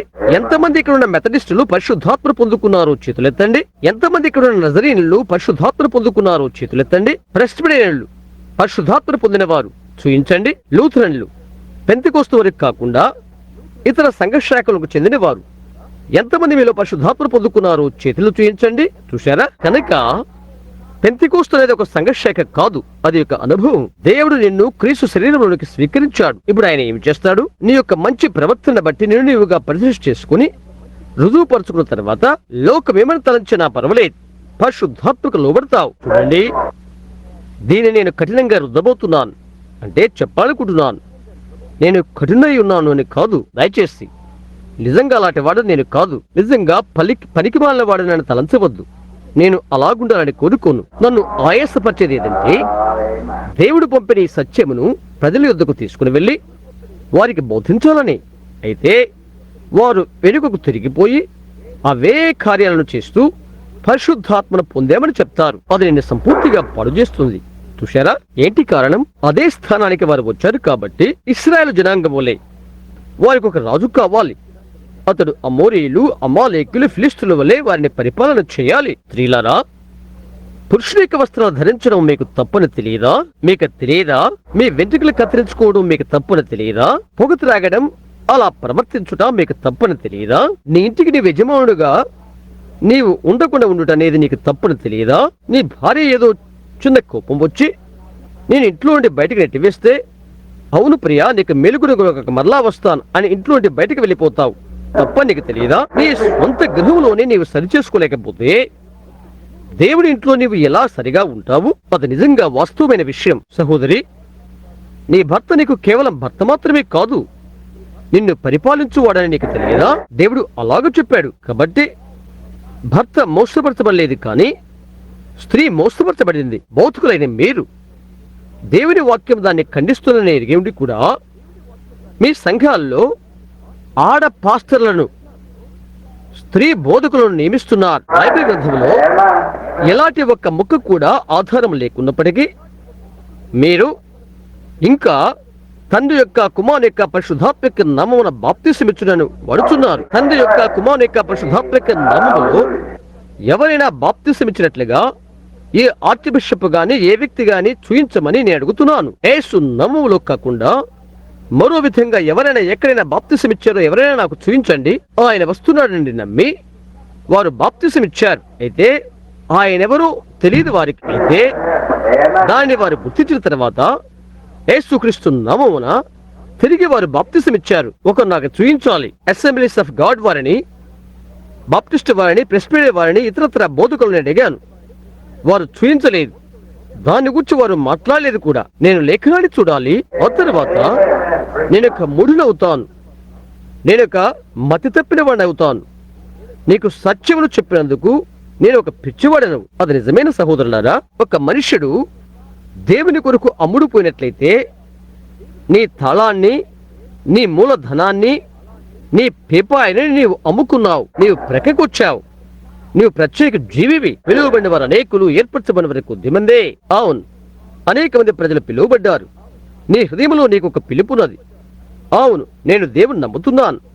ఆయనను ప్రేమించి ఆయన అలా చేయడని నేను అనుకుంటున్నాను. అయితే సోదరుడా, మిగతా వారు ఎలాగనో నీవు కూడా అలాగే పోగొట్టుకుంటావు. ఎందుకంటే ఆ దిన అనేకులు వచ్చి ఈ విధంగా చెప్తారు, ప్రభువా, నీ నామమున మేము దయ్యాల వెలగొట్టాము, ప్రతిదీ నీ నామమునే మేము చేశాము అంటారు. నేను స్వస్థత కూడికలు కూడా జరిగించాను, నేను సువార్తను ప్రకటించాను, నేను దయ్యాలను వెళ్ళగొట్టాను అని అంటారు. వేషధారులారా, మీరెవరో కూడా నాకు తెలియదు అని యేసు చెప్తాడు. ఆ తండ్రి చిత్తము చేయవాడే అని యేసు చెప్పాడు. ఎందుకు దాన్ని ప్రజలు చూడలేకున్నారు? అది అరగదీయటమని నాకు తెలుసు. గాయపరచాలని నా భావం కాదు, అలాగ ఉండాలని నా అభిప్రాయం కాదు. మనం కడవరి కాలంలో ఉన్నాము. నా వైపు చూచుట్లుగా నేను చూడు, దేవుడు సంఘమైన క్రీస్తు శరీరములో సరైన స్థానమందు కూర్పు చేస్తున్నాడు, దత్త చేస్తున్నాడు. అనేకులు ఆయన అక్కడ పెట్టబోట్లేదు. అనుభవం నుండి నేను దాన్ని చెప్తూనే ఉన్నాను. భలే గొప్ప సంఖ్య ఉండబోతుందని నీవు చెప్తావు. అయితే వారిని కూడా లాగటానికి ఆయనకు 6000 సంవత్సరాలు పట్టింది. గుర్తుంచుకో, పునరుద్ధానం వస్తుంది, వారితో కలిసి మనం ఎత్తబడతాం. కేవలం కొద్దిమంది మాత్రమే. త్వరగా నీ రక్షణ నీవు శోధించు చూచుకో, నిన్ను నీవు చూచుకో, ఏది పొరపాటు జరిగినదో చూచుకో. అవునా? చూడండి, అసలు విషయం ఏంటి సహోదరుడా?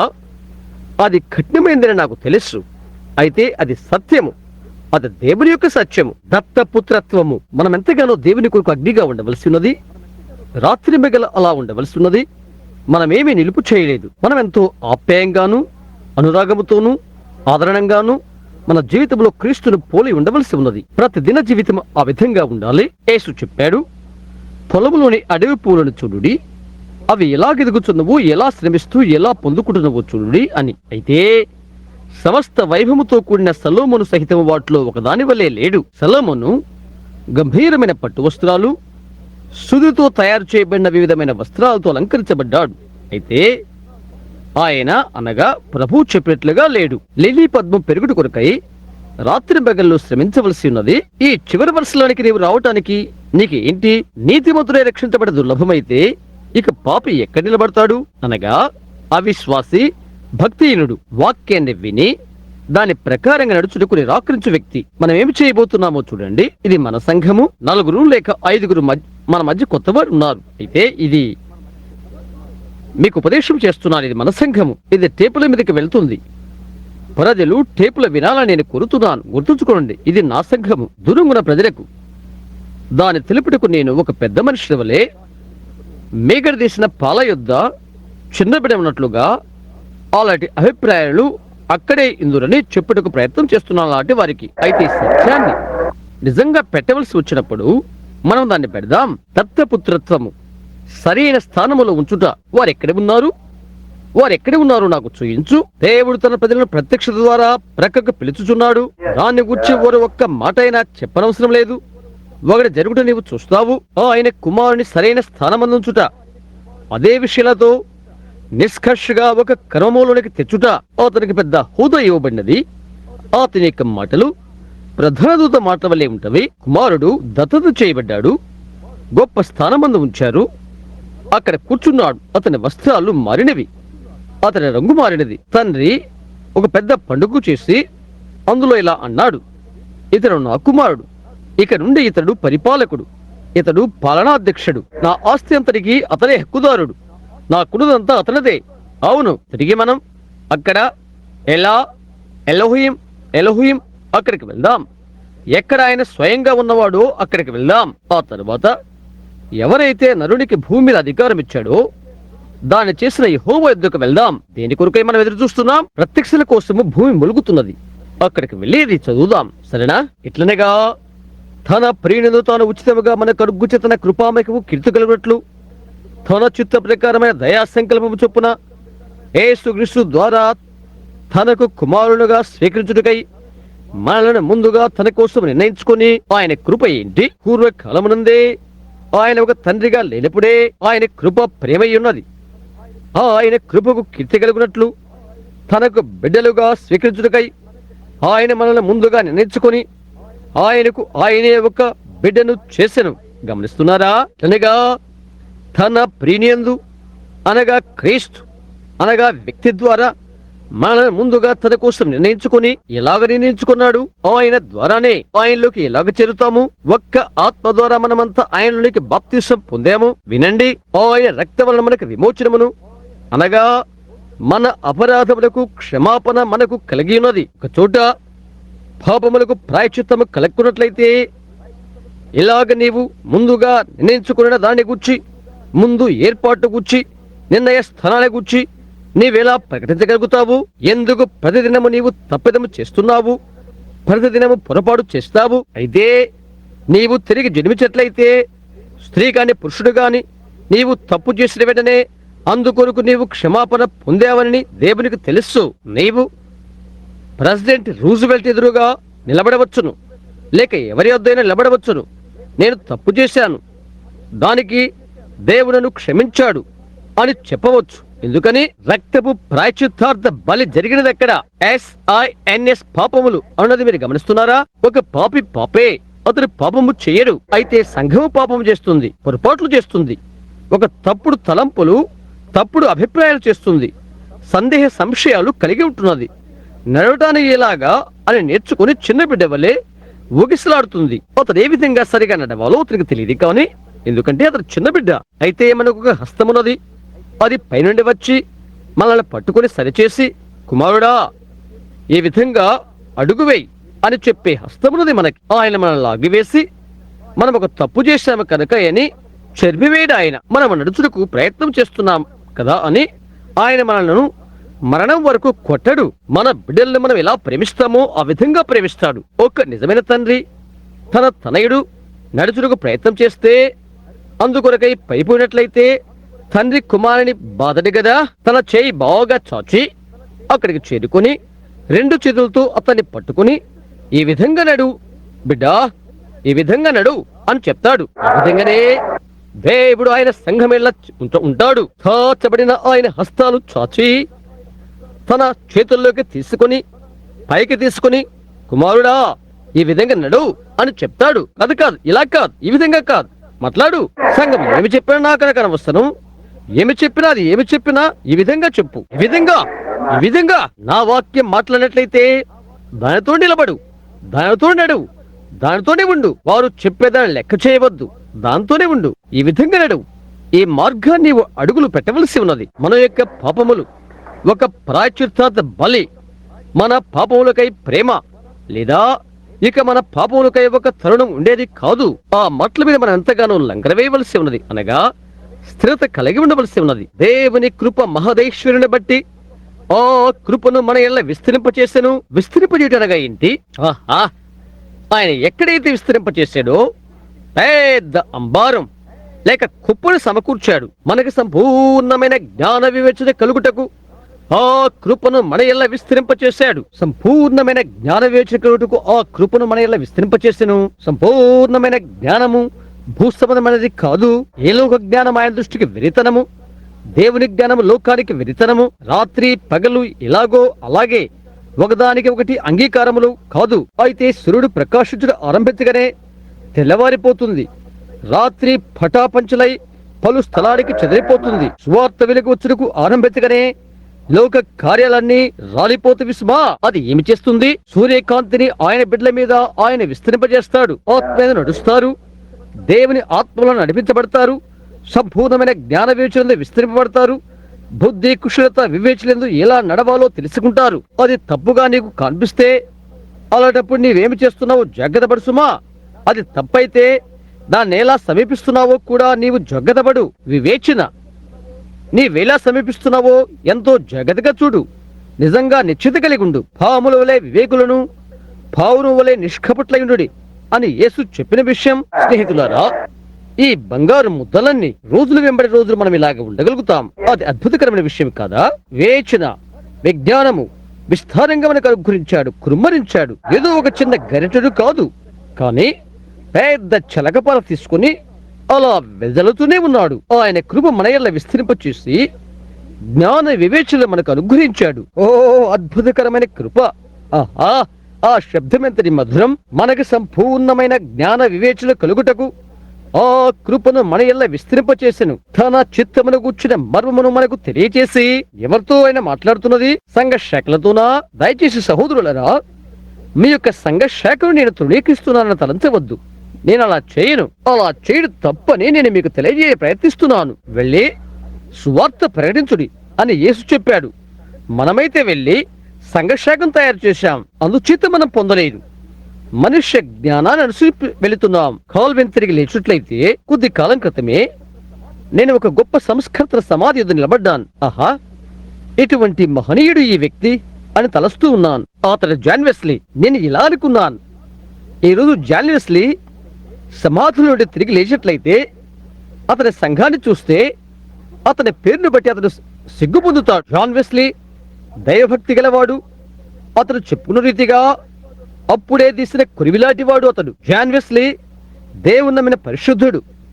అడుగడుగు ఆయనతో నడిచినవాడు అతడు. అయితే జాన్ చనిపోయిన తర్వాత జాన్ వెస్లీ కొరకు మనకు సంఘాన్ని కడదాం అని వారు అన్నారు. కనుక మనకు సంఘాన్ని కట్టి దానిని మెథడిస్ట్ చర్చిగా పిలుద్దాం, ఎందుకంటే కృపలో రెండవ కార్యము అతని యొక్క శుద్ధీకరణ పద్ధతి అని వారు అన్నారు. ఆ తర్వాత వారు ఒక సంఘాన్ని నిర్మితం చేశారు.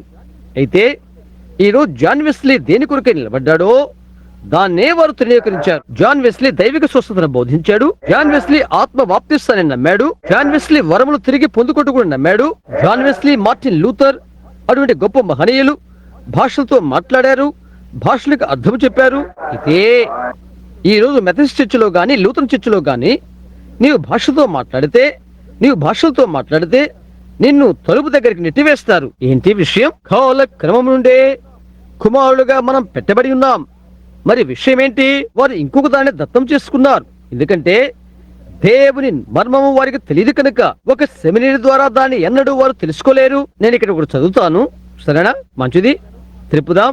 నేను ఇక్కడ ఒకటి రాశాను, ఏ విధంగా చూద్దాం.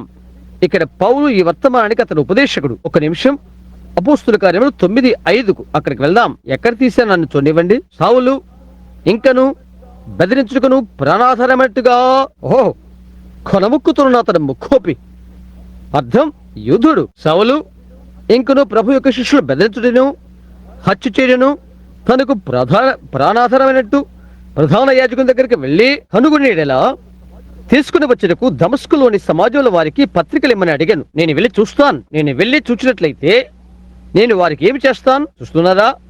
నేను వారిని చూచినట్లయితే అయితే అతను ముందుగా నిర్ణయించబడినవాడు. అక్కడ ఉన్న ఆ నటుసరై అమ్మే ఆ ముసలివాడు నిత్య జీవానికి నిర్ణయించబడినవాడు కాదని నీవెలా అనుకుంటావు? నీవు మాట్లాడికైనా ఇష్టపడినటువంటి ఆ దారుల వెంట తిరిగేవాడు నిత్య జీవానికి నిర్ణయించబడలేదని నీకు ఎలాగ తెలియను? ఆ కరస్పర్శ చేస్తున్న ఆ చిన్నది సంఘానికి ఆహ్వానిస్తే దేవుని భయభక్తులు కలిగిన వారిదై ఆ మహిమలో కనిపించదని నీవెలా అనుకోగలవు? ఆమె కాలేదు అని నీకు ఎలాగ తెలుసు? అదే మనకు తెలియని విషయం. అయితే అదే మన విధి. అయితే చేపలు పట్టేవాడు సముద్రంలో వల్ల వేసిన రీతిగా అతనికి కప్పలు, చేపలు, బల్లులు, నీటి సాలెపురుగులు అన్నీ పడతవి. అయితే కొన్ని చేపలు కూడా పడతవి. అతనికి తెలియదు. కేవలం అతడు వల్ల మాత్రమే విసురుతాడు. అదే మనము చేసే పని. పౌలును గమనించు. ఈ మార్గమందున పురుషులైనను స్త్రీలైనను కనుగొని ఎడలా వారిని బంధించి యెరూషలేమునకు తీసుకుని వచ్చుటకు దమస్కులోని సమాజముల వారికి పత్రికలిమ్మని అడిగాను. సోదరా, అతడు బహుకఠినుడు. అతడు ప్రయాణం చేయుచు దమస్కు దగ్గరికి వచ్చినప్పుడు అకస్మాత్తుగా అతని చుట్టూ ప్రకాశించెను. దారిలో డాక్టర్ ఎఫ్ఐ జోన్స్ కనబడి అతనితో ఇలా చెప్పానుకుందాం, బిడ్డా, నీకు ఇప్పుడు సెమినరీ అనుభవం కావాలి, అప్పుడు దేవుడు నిన్ను వాడుకుంటాడు అని చెప్పానుకుందాం. ఆ విధంగా లేఖను చదువుతున్నది భయంకరంగా ఉంటుంది కదా. నేను దాన్ని తమాషాగా చెప్పట్లేదు. అటువంటి అర్థం లేని మాటలనే మనం వాడుకుంటున్నాము ఈనాడు. నీ తల్లి చాలా చాలా మంచిది, నువ్వు మంచి బోధకుడైపోతావు అని అంటారు. ఏం జరిగిందో చూడండి. అతడు ప్రయాణం చేస్తూ దమస్కు దగ్గరికి వచ్చినప్పటికీ అకస్మాత్తుగా ఆకాశం నుంచి ఒక వెలుగు అతని చుట్టూ ప్రకాశించినది. దైవికమైనది ప్రారంభమైనది. ఆకాశం నుంచి ఒక వెలుగు. అప్పుడు అతని నేల మీద పడి, సౌలా సౌలా, నీవేలా నన్ను హింసించుచున్నావని తనతో ఒక స్వరం పలుకుట విన్నాడు. అప్పుడు అతను అడిగాడు, ప్రభువా, నీవెవడవు అని. ఆయన అన్నాడు, నేను నీవు హింసిస్తున్న యేసును. ముని కోలులకు ఎదురుతరుట నీకు కష్టము. అతను భయపడుతూ వణికిపోతూ, ప్రభువా, నేనేమి చెయ్యాలి అని అడిగాడు. నీవు లేచి పట్టణంలోనికి వెళ్ళము, అక్కడ నీవేమి చేయవలను అది నీకు తెలుపబడుతున్నదని ప్రభు అతనితో చెప్పాడు. అతనితో ప్రయాణించే మనుషులు మౌనులైపోయారు. అయితే అక్కడున్న ఆనయ్య దర్శనాన్ని చూశాడు. అంతా అతీతమైన దైవిక సంబంధమైనది. ఆ పాత సౌలు భయంకరుడు. ఆనయ్య తన ఇంటిలోని దర్శనాన్ని చూశాడు. అతడు ప్రార్థిస్తున్నాడు. అతడు ఒక ప్రవక్త. ఆ దారి గుండా ఒక మనుషుడు వస్తున్నాడు. అతడు గబ్బిల వలె మొత్తబడ్డాడు. అతడు తార్సువాడు. అతని యొక్క పేరు సౌలు అని ప్రభువు చెప్పాడు. ప్రభువా, నేను అతని గురించి అనేకమైన విన్నాను. నేను చిన్నవాడను, నన్ను అతని దగ్గరికి పంపవద్దు. అయితే చూడు, నేను అతనికి ఒక దర్శనము చూపాను. నేను అతనికి అగ్నిస్తంభంలో ప్రత్యక్షమయ్యాను. అతనిని అంధత్వంతో మొత్తాను. అతను నేను వాడుకోటకు ముందు అతనిని నలగొట్టి చిల్చవలసి ఉన్నది. అతని యొక్క వేద విద్యనంతా తీసివేశాను. ఆ కాలమందు సంఘములో అతడు గొప్పవాడుగా ఉన్నాడు. అతనికి అన్ని డిగ్రీలు ఉన్నవి. అతనికి మెరుగులు దిద్దిన అవసరం లేదు. అయితే అతనిలో ఉన్నదంతా తీసివేయవలసి ఉన్నది అని చెప్పాడు. అదే ఈనాడు జరగవలసి ఉన్నది. అతనిలో ఇంకా ఎక్కువగా పోయిట కాదు, కానీ అతనిలోనిది తీసివేయవలసి ఉన్నది. ఈ రోజు కూడా చాలా మంది బోధకులకు అలాంటిది అవసరమై ఉన్నది. వారిలో ఉన్నదంతా తీసివేసినప్పుడే వారిలోనికి పరిశుద్ధాత్మ వస్తాడు. బయటకు తీసివేయవలసి ఉన్నది. ప్రభువా, అతను చాలా క్రూరమైన వాడు అని అంటున్నాడు. అయితే అతడు ప్రార్థన చేస్తున్నాడు. నీ ఒక వీధి గుండా ఇలా వెళ్ళినట్లయితే నీకు ఒక నీటి ఊట కనబడుతుంది. అక్కడ నుండి ఎడవైపునకు వెళ్ళు. అక్కడ తెల్ల ఇల్లు కనబడుతున్నది. దాని యొక్క తలుపు తట్టు. అతడు అక్కడ బయట వస్త్రాలు పండుకొని ఉంటాడు. అతని మీద చేతులుంచు. దమస్కు నదికి తీసుకుని వెళ్లి యేసు నామములో బాప్తిస్మము నేను చేయబోదు చెప్తాను. అతడు నా కొరకు ఎన్నో శ్రమలు అనుభవించవలసిన వాడై ఉన్నాడు. అతడు అన్యజనులకు వర్తమానికుడు అని చెప్పాడు. ఆమేన్. ప్రభువా, ఒక నిమిషం ఆగు. ఏ స్కూలుకు వెళ్ళమని సలహా ఇవ్వను? గల్తీ పత్రిక చదివి చూద్దాం. తర్వాత యొక్క అధ్యాయం. ఏ స్కూలుకు, ఏ పాఠశాలకు పౌలు వెళ్ళాడో గల్తీ 1వ అధ్యాయం 10వ వచనం చదువుదాం. ఏ సెమినరీ పాఠశాలకు అతను వెళ్ళాడో, ఎవరు అతని మీద చేతులుంచారో, ఏం జరిగిందో చూద్దాం. గల్తీ పత్రిక 1వ అధ్యాయం. సమయం కాపాటు కొరకై అతని మారు మనసును చదువుదాం. నేనిప్పుడు మనుషులదైన సంపాదించుకుని చూచున్నానా, దేవునిదైన సంపాదించుకుని చూచున్నానా? నేను మనుషులను సంతోషపెట్టుకోరుచున్నానా? నేను ఇప్పటికీ మనుషులను సంతోషపెట్టువాడినైతే క్రీస్తు దాసును కాకపోవదును. అయ్యయ్యో. దీనికి ముందు ఒక చిన్న విషయం చెప్పనా?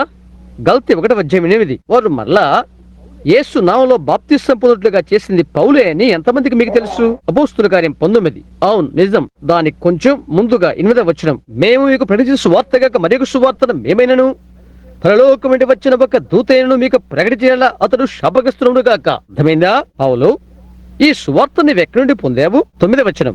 మేము ఇదివరకు చెప్పిన ప్రకారం ఇప్పుడు నువ్వు మరలా చెప్పుచున్నాం. మీరు అంగీకరించిన సువార్తగాక మరి ఒకటి ఎవడైనను మీకు ప్రకటించేలా వాడు శాపగ్రస్తుడు కాక. ప్రధాన దూత అయినా, బిషప్ అయినా, జనరల్ ఓవర్సీ అయినా, డాక్టర్ అయినా ఎవరైనప్పటికీ కూడా యేసు నామములో నీటి బాప్తిసం బోధించకపోతే, పరిశుద్ధాత్మ బాప్తిసం బోధించకపోతే, వరములు తిరిగి పొందుకుంటూ గురించి బోధించకపోతే, క్రీస్తు యొక్క రాకడ బోధించకపోతే, ఇవాన్ని చెప్పకపోతే అతడు శాపగ్రస్తుడు గాక. ఇందులో ఏ వాక్యమైనా తీసివేసి ఇది ఇంకో దినానికి చెందినది, ఇంకో ఫలానికి చెందినని చెప్తే, మేమేదో సెమినార్లో నేర్చుకున్నామని చెప్తే అతడు శాపగ్రస్తుడు గాక. పౌలు ఎలా పొందుకున్నాడో దాన్ని చూద్దాం. అదే ఈ ఉదయం మీకు బోధించ ప్రయత్నిస్తున్నాం. నేనిప్పుడు మనుషులదైన సంపాదించుకుని కోరుచున్నానా, చూచుచున్నానా, లేక దేవునిదైన సంపాదించుచున్నానా? మనుషులు ఇప్పటికీ నేను సంతోషపెట్టువాడినైతే క్రీస్తు దాసును కాకపోదునలాగా చేస్తే నేను ఇంకొకటి ఇలా ఎదురు చూడగలుగుతాను. దేవుని ప్రేమించు వ్యక్తి, ప్రత్యేకించే బోధకుడు మనుషులచే ద్వేషించబడి తప్ప మరొకటి ఏది ఆశించగలడు? మనుషులు మిమ్మల్ని ద్వేషిస్తారు. ఇంటి యజమాని వారు ద్వేషిస్తే, మీ అందరికంటే గొప్పవాడిని అలా ద్వేషిస్తే, ఎక్కువగా అద్భుతాలు చేయవాడని నేనే, ఎక్కువ పరిశుద్ధాత్మ కలగవాడిని నేనే అంతా కలిగిన వాడను. వారు నన్నే అలాగా బయల్జెబూబు అని పిలిచేట్లయితే మిమ్మల్ని ఇంకా ఎక్కువగా పిలుస్తారు. అయితే ఏమి చెప్పాలని తలంచవద్దు. మాట్లాడేది మీరు కాదు. ఆ సమయంలో తండ్రి మీలో ఉండి మాట్లాడతాడు. వాక్యముతో నిలబడి ఉండండి. ఆయన గ్రంథమును రాసినప్పుడు ఈ విధంగా చెప్పాడు. ఎవడైనా ఈ గ్రంథముల నుండి ఏ ఒక్క మాట తీసివేసినా, ఒక్క మాట కలిపినా అట్టి వాని పేరు జీవగంధముల నుండి కొట్టివేయబడుతుంది అని చెప్పాడు. దానితో నిలిచి ఉండటానికి దేవుడు సహాయం చేయను కాక. తరువాత వచనం త్వరగా చదువుదాం. అది మిమ్మల్ని తీర్పులోనికి తీసుకుని వెళ్ళును. సహోదరులారా, నేను మీకు ప్రకటించిన సువార్త మనుష్యుని యోచన ప్రకారమైనది కాదని మీకు తెలియజెప్పుచున్నాను. నేను మెథడిస్టుని కాదు, బాప్టిస్టుని కాదు, ప్రెస్బిటేరియన్ కాదు, మరి పెంతెకోస్తును కాదు. మరి ఇది మనుషుని వల్ల పొందినది కాదు. మనుషుల వల్ల దాన్ని నేను పొందలేదు. దానిని ఎవడూ నాకు బోధింపను లేదు. మనుషుల ద్వారా కానీ, సెమినరీ ద్వారా కానీ, డాక్టర్ వలన కానీ, ఏ పాఠశాల వలన కానీ నేను దాన్ని పొందలేదు. ఆ విధంగా నేను దాన్ని పొందలేదు. ఆ విధంగా దాన్ని నేర్చుకోలేదు. ఆ విధంగా దాన్ని కనుగొనలేదు.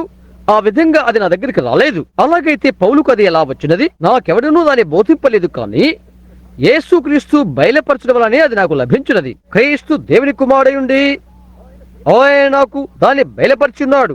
ఆయన దేవుని కుమారుడు. ఆ దినాన అగ్నిస్తంభమును తాకినప్పుడు, ప్రభువా నీవెవడవని నేను అడిగినప్పుడు, నేను యేసును అని ఆయన చెప్పాడు. అతనికి ఏమి జరిగిందో చెప్తాను. ఒకరికి మంచి అనుభవం రావాలని 10 సంవత్సరాల గ్రీకు, 10 సంవత్సరాలు ఇంకేదో చదవాలని చెప్తారు. అయితే అది ముగికే ముందే అతను చనిపోతాడు. చూడండి, మనుషుల వల్ల దాన్ని నేను పొందలేదు.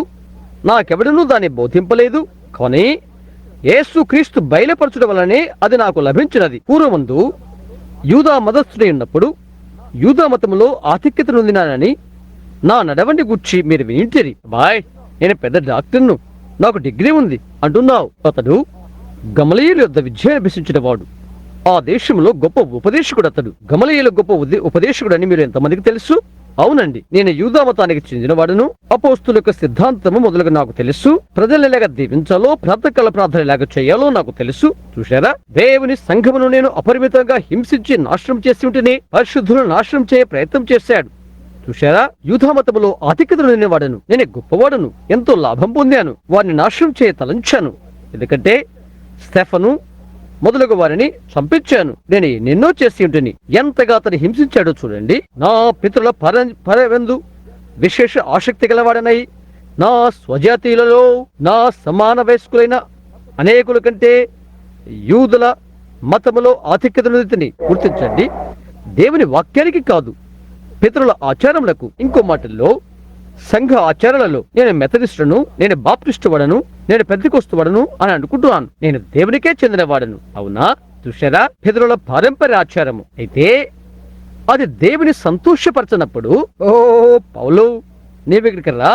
అయినను తల్లి గర్భమునందు పడిన మొదలుకొని నన్ను ప్రత్యేకపరిచి తన కృపచేతనను పిలిచిన దేవుడు, ఈ లోకములో నన్ను ఉద్ధరణ చేసిన వాడు, నా యందు ఆయన కుమారుని బయలుపరచుటకై అది ఎలా కలుగుతుంది?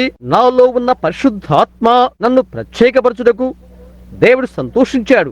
నా తల్లి గర్భములో నన్ను వేరు చేశాడు. ఆత్మ రూపంలో ఉన్న పరిశుద్ధాత్మను అను కుమారుని నా యందు బయలుపరచ ఉద్దేశించాడు. ఓహో, నాకు కొద్దిగా కేకల వేళ ఆశగా ఉన్నది. సహోదరుడు, నేను చెప్పనివ్వు, దేవునికి అది ఇష్టమైనది.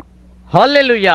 దేవునికి అది ఇష్టమైనప్పుడు ఒక తగుబోతు తండ్రి, ఆ తల్లి, మా అమ్మను గూర్చి వ్యతిరేకంగా నేనేమి చెప్పలేను. కుందేలుకు మంచు చెప్పులు ఇలా తెలుసు, దేవుని గూర్చి అంతే తెలుసు. మా అమ్మకు తండ్రి త్రాగి వీధుల్లో పడుతుండేవాడు. మెడ వరకు వెంట్రుకలు వెడాల వేసుకుంటూ చెప్పులు లేకుండా నేను బడికి వెళ్తుంటే ఇండియానాలోని కెంటుకు వాడైన నన్ను అందరూ అసహించుకునేవారు. అది ఎంతో హీనమైన విషయంగా కనిపించేది. అయితే అది దేవునికి ఇష్టమైనది. ఆమేన్. తల్లి గర్భంలోనే ప్రత్యేకపరిచిన దేవునికి అది ఇష్టమైనది. వాక్యం యొక్క సేవకున్నాయి, దాని యందు నిలుచుండి ఆయన కుమారుని నా యందు బయలుపరచ ఆయనకి ఇష్టమైనది. దర్శనాలు, అద్భుతాలు, సూచికలు తెలియజేయట కొరకై అది అలా అయినది. చూడండి, అతను దేని గురించి మాట్లాడుతున్నాడో అది చేయుటకు దేవునికి ఇష్టమైనది. జాగ్రత్తగా వినండి. ఇప్పుడు 16వ వచనం, నేను అన్యజనులలో తన కుమారుని ప్రకటింపవలనని ఆయనను నా యందు బయలుపరచ అనుగ్రహించినప్పుడు మనుష్య మాత్రలతో నేను సంప్రదింపలేదు. సంఘముతో ఒక బిషప్ దగ్గరికి వెళ్ళి నేనేం చేయాలి అని అడగలేదు. ఏ రక్త మాంసాల దగ్గరికి, అనగా ఏ శరీర యొద్దకు నేను వెళ్ళలేదు.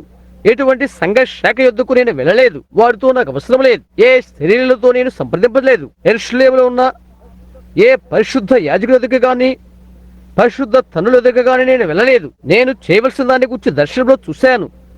శుభప్రదుడైన ప్రభు అయిన యేసును నేను దర్శనంలో చూశాను. ఇక్కడ నుండి బయటికి వెళ్ళు. ఆ పరిశుద్ధ గుండ్రాలు, నీకేం జరిగినది అని అంటారు వారు. లేదు, వారికి ఉన్న డిగ్రీలు నాకు లేవు. నేను ఇక్కడ లేఖనము చూపించగలను.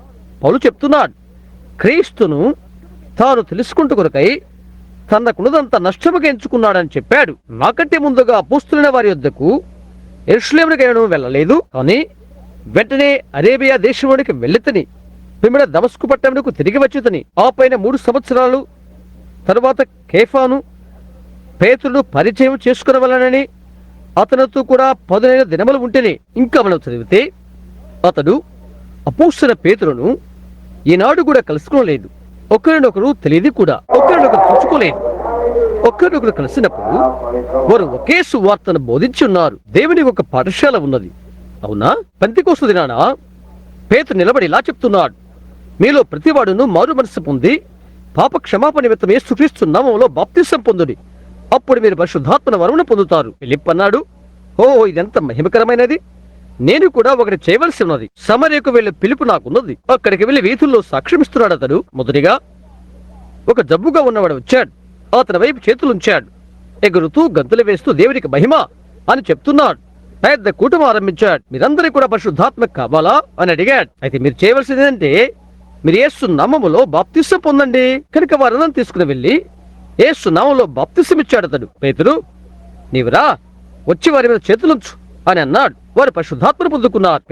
కొన్నేలి గృహములో పేతురు అదే చేశాడు. పౌలు అతను ఎన్నడూ చూడలేదు, అతని గురించి విని ఉండలేదు. ఎఫెస్సు ఎగువ తీరాల గుండా వెళ్తూ కొందరు శిష్యులు కలిశాడు. ఒక బాప్టిస్టు బోధకుని కలిశాడు. అతను ఒక మారు మనసు పొందిన వకీలు, పేరు అపోల్లో. తెలివి వేయగలగలవాడు.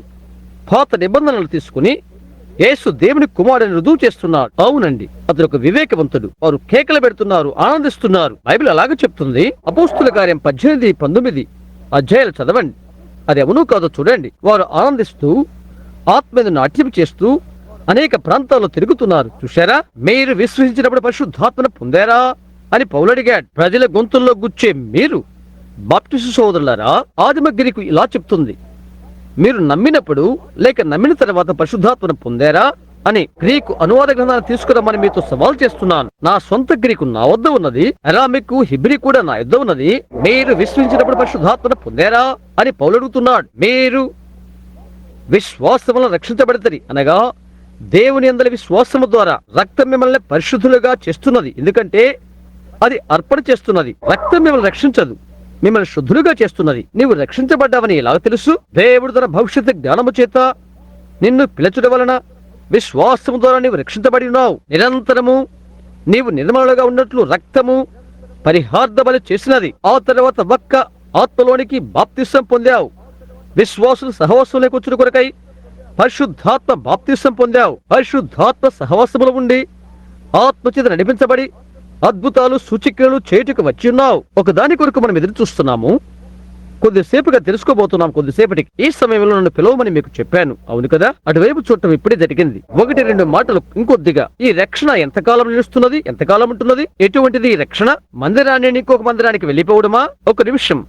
హెబ్రీ 9:11. కొద్ది నిమిషాల్లో ఎంతకాలం అది చూద్దాం. హెబ్రీ పుస్తకంలో చూద్దాం ఎంతకాలం ఈ రక్షణ నిలుస్తుందో, ఏది ఏ రకమైన రక్షణయో కూడా. ఇప్పుడు హెబ్రీ 9:11 చదువుదాం. అయితే క్రీస్తు రాబోచున్న మేలు విషయమై ప్రధాన యాజకుడిగా వచ్చి తానే నిత్యమైన విమోచన సంపాదించి హస్తకృత్యము కానిది అనగా ఈ సృష్టి సంబంధించి కానిది.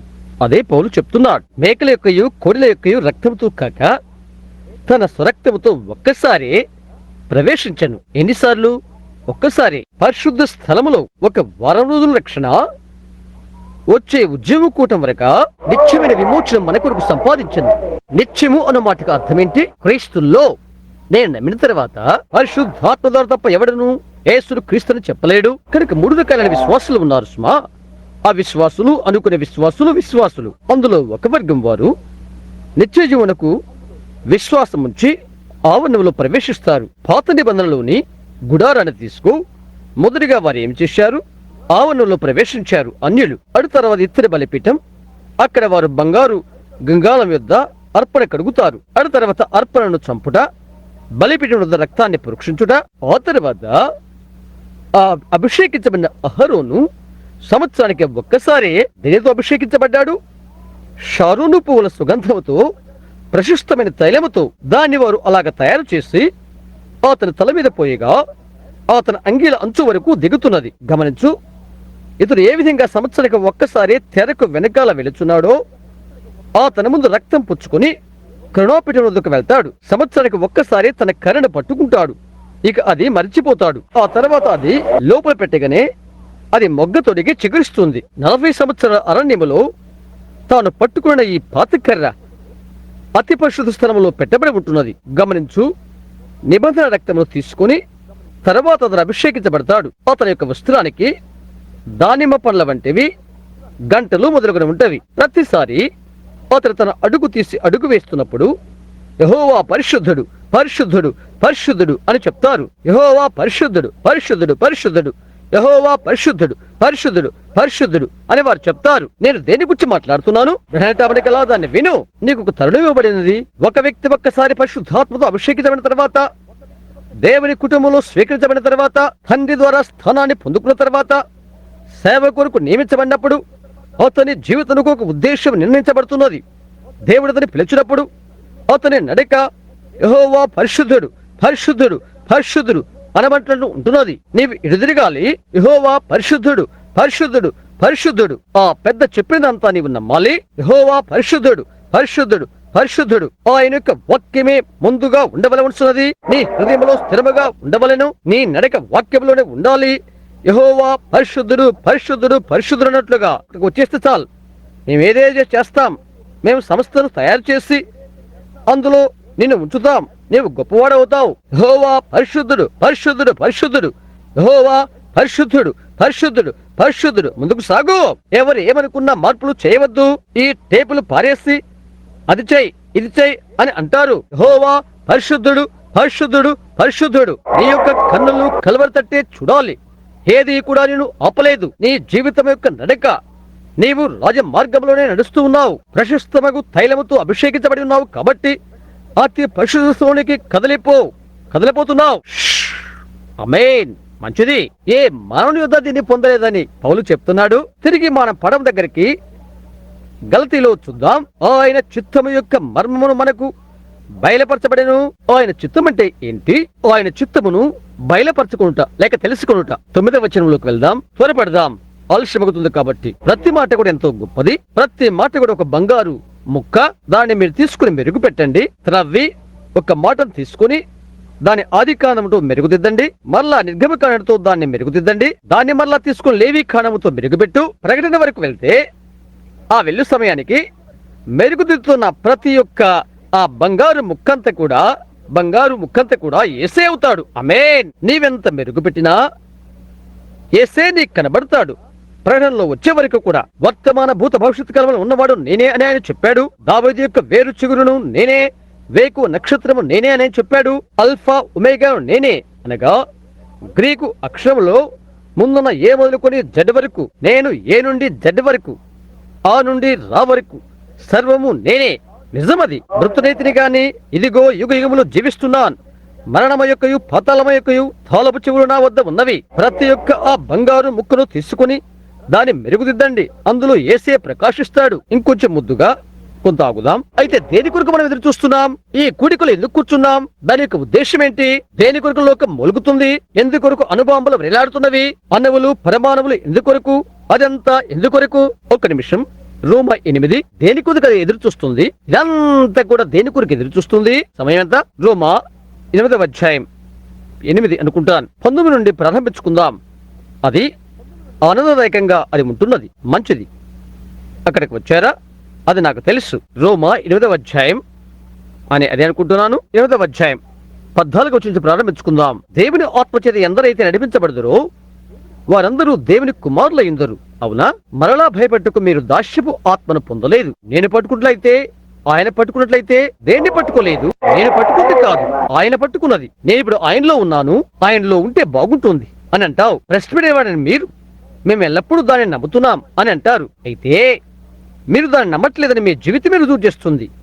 ఆయన నడిచిన జీవితం అంటే జీవితమును మీరు నడవనేలా ఆయన బోధించే సువార్తను నమ్మలేరు. అయితే బాప్టిస్టు వారైన మీరు నిశ్చయంగా నేను నిత్యబద్ధతను అందు నమ్మిక ఉంచాను అంటారు. బయటికి వెళ్లి సిగరెట్లు తాగుతారు, డాన్స్లకు పరిగెడతారు, ఆడవాళ్ళ జుట్లు కత్తిరించుకుంటారు, ముఖాలకు రంగులు పూసుకుంటారు, ఏంటేంటో నాకు తెలియనట్లుగా ఉంటారు. నీవు నమ్మట్లేదని నీ ఫలమే రుజువు చేస్తుంది. తెలియట్లేదా? దైవిక స్వస్థత నీవు నమ్ముతున్నావా అని అడిగితే అది పూర్వదినాల్లో మాత్రమే డాక్టర్ జోన్స్ చెప్పాడు ఓహో అని అంటావు. నువ్వు వేషధారివి. నీ సంగతి ఏంటి? నీవు మోసపరచబడిన బిడ్డవు. నీవు సువార్త నుండి దూరంగా వెళ్లిపోయావు. నీ మీద జాలి కలుగుతుంది. నీవు బురదల్లోనూ లేక పెంట కుప్పల్లోనూ కాలు జరపడ్డావు. ఆయన ఏం చెప్తున్నాడు నీవు చుట్టలేదా? యేసు శరీరరీతిగా రాలేదని చెప్పు ప్రతి ఆత్మయు అబద్ధ ఆత్మ ఉంటున్నది. యేసుక్రీస్తు నిన్న నేడు యుగ యుగములు ఒక్కడి రీతిగా ఉన్నాడని బైబిల్ చెప్తున్నది. ఆనాడు ఆయన గురించి చెప్పిన రీతిగానే ఎప్పుడునూ ఆయన గురించి చెప్పబడుతున్నది. ఎల్లప్పుడూ ఆయన ఒకే విధంగా ఉంటాడు.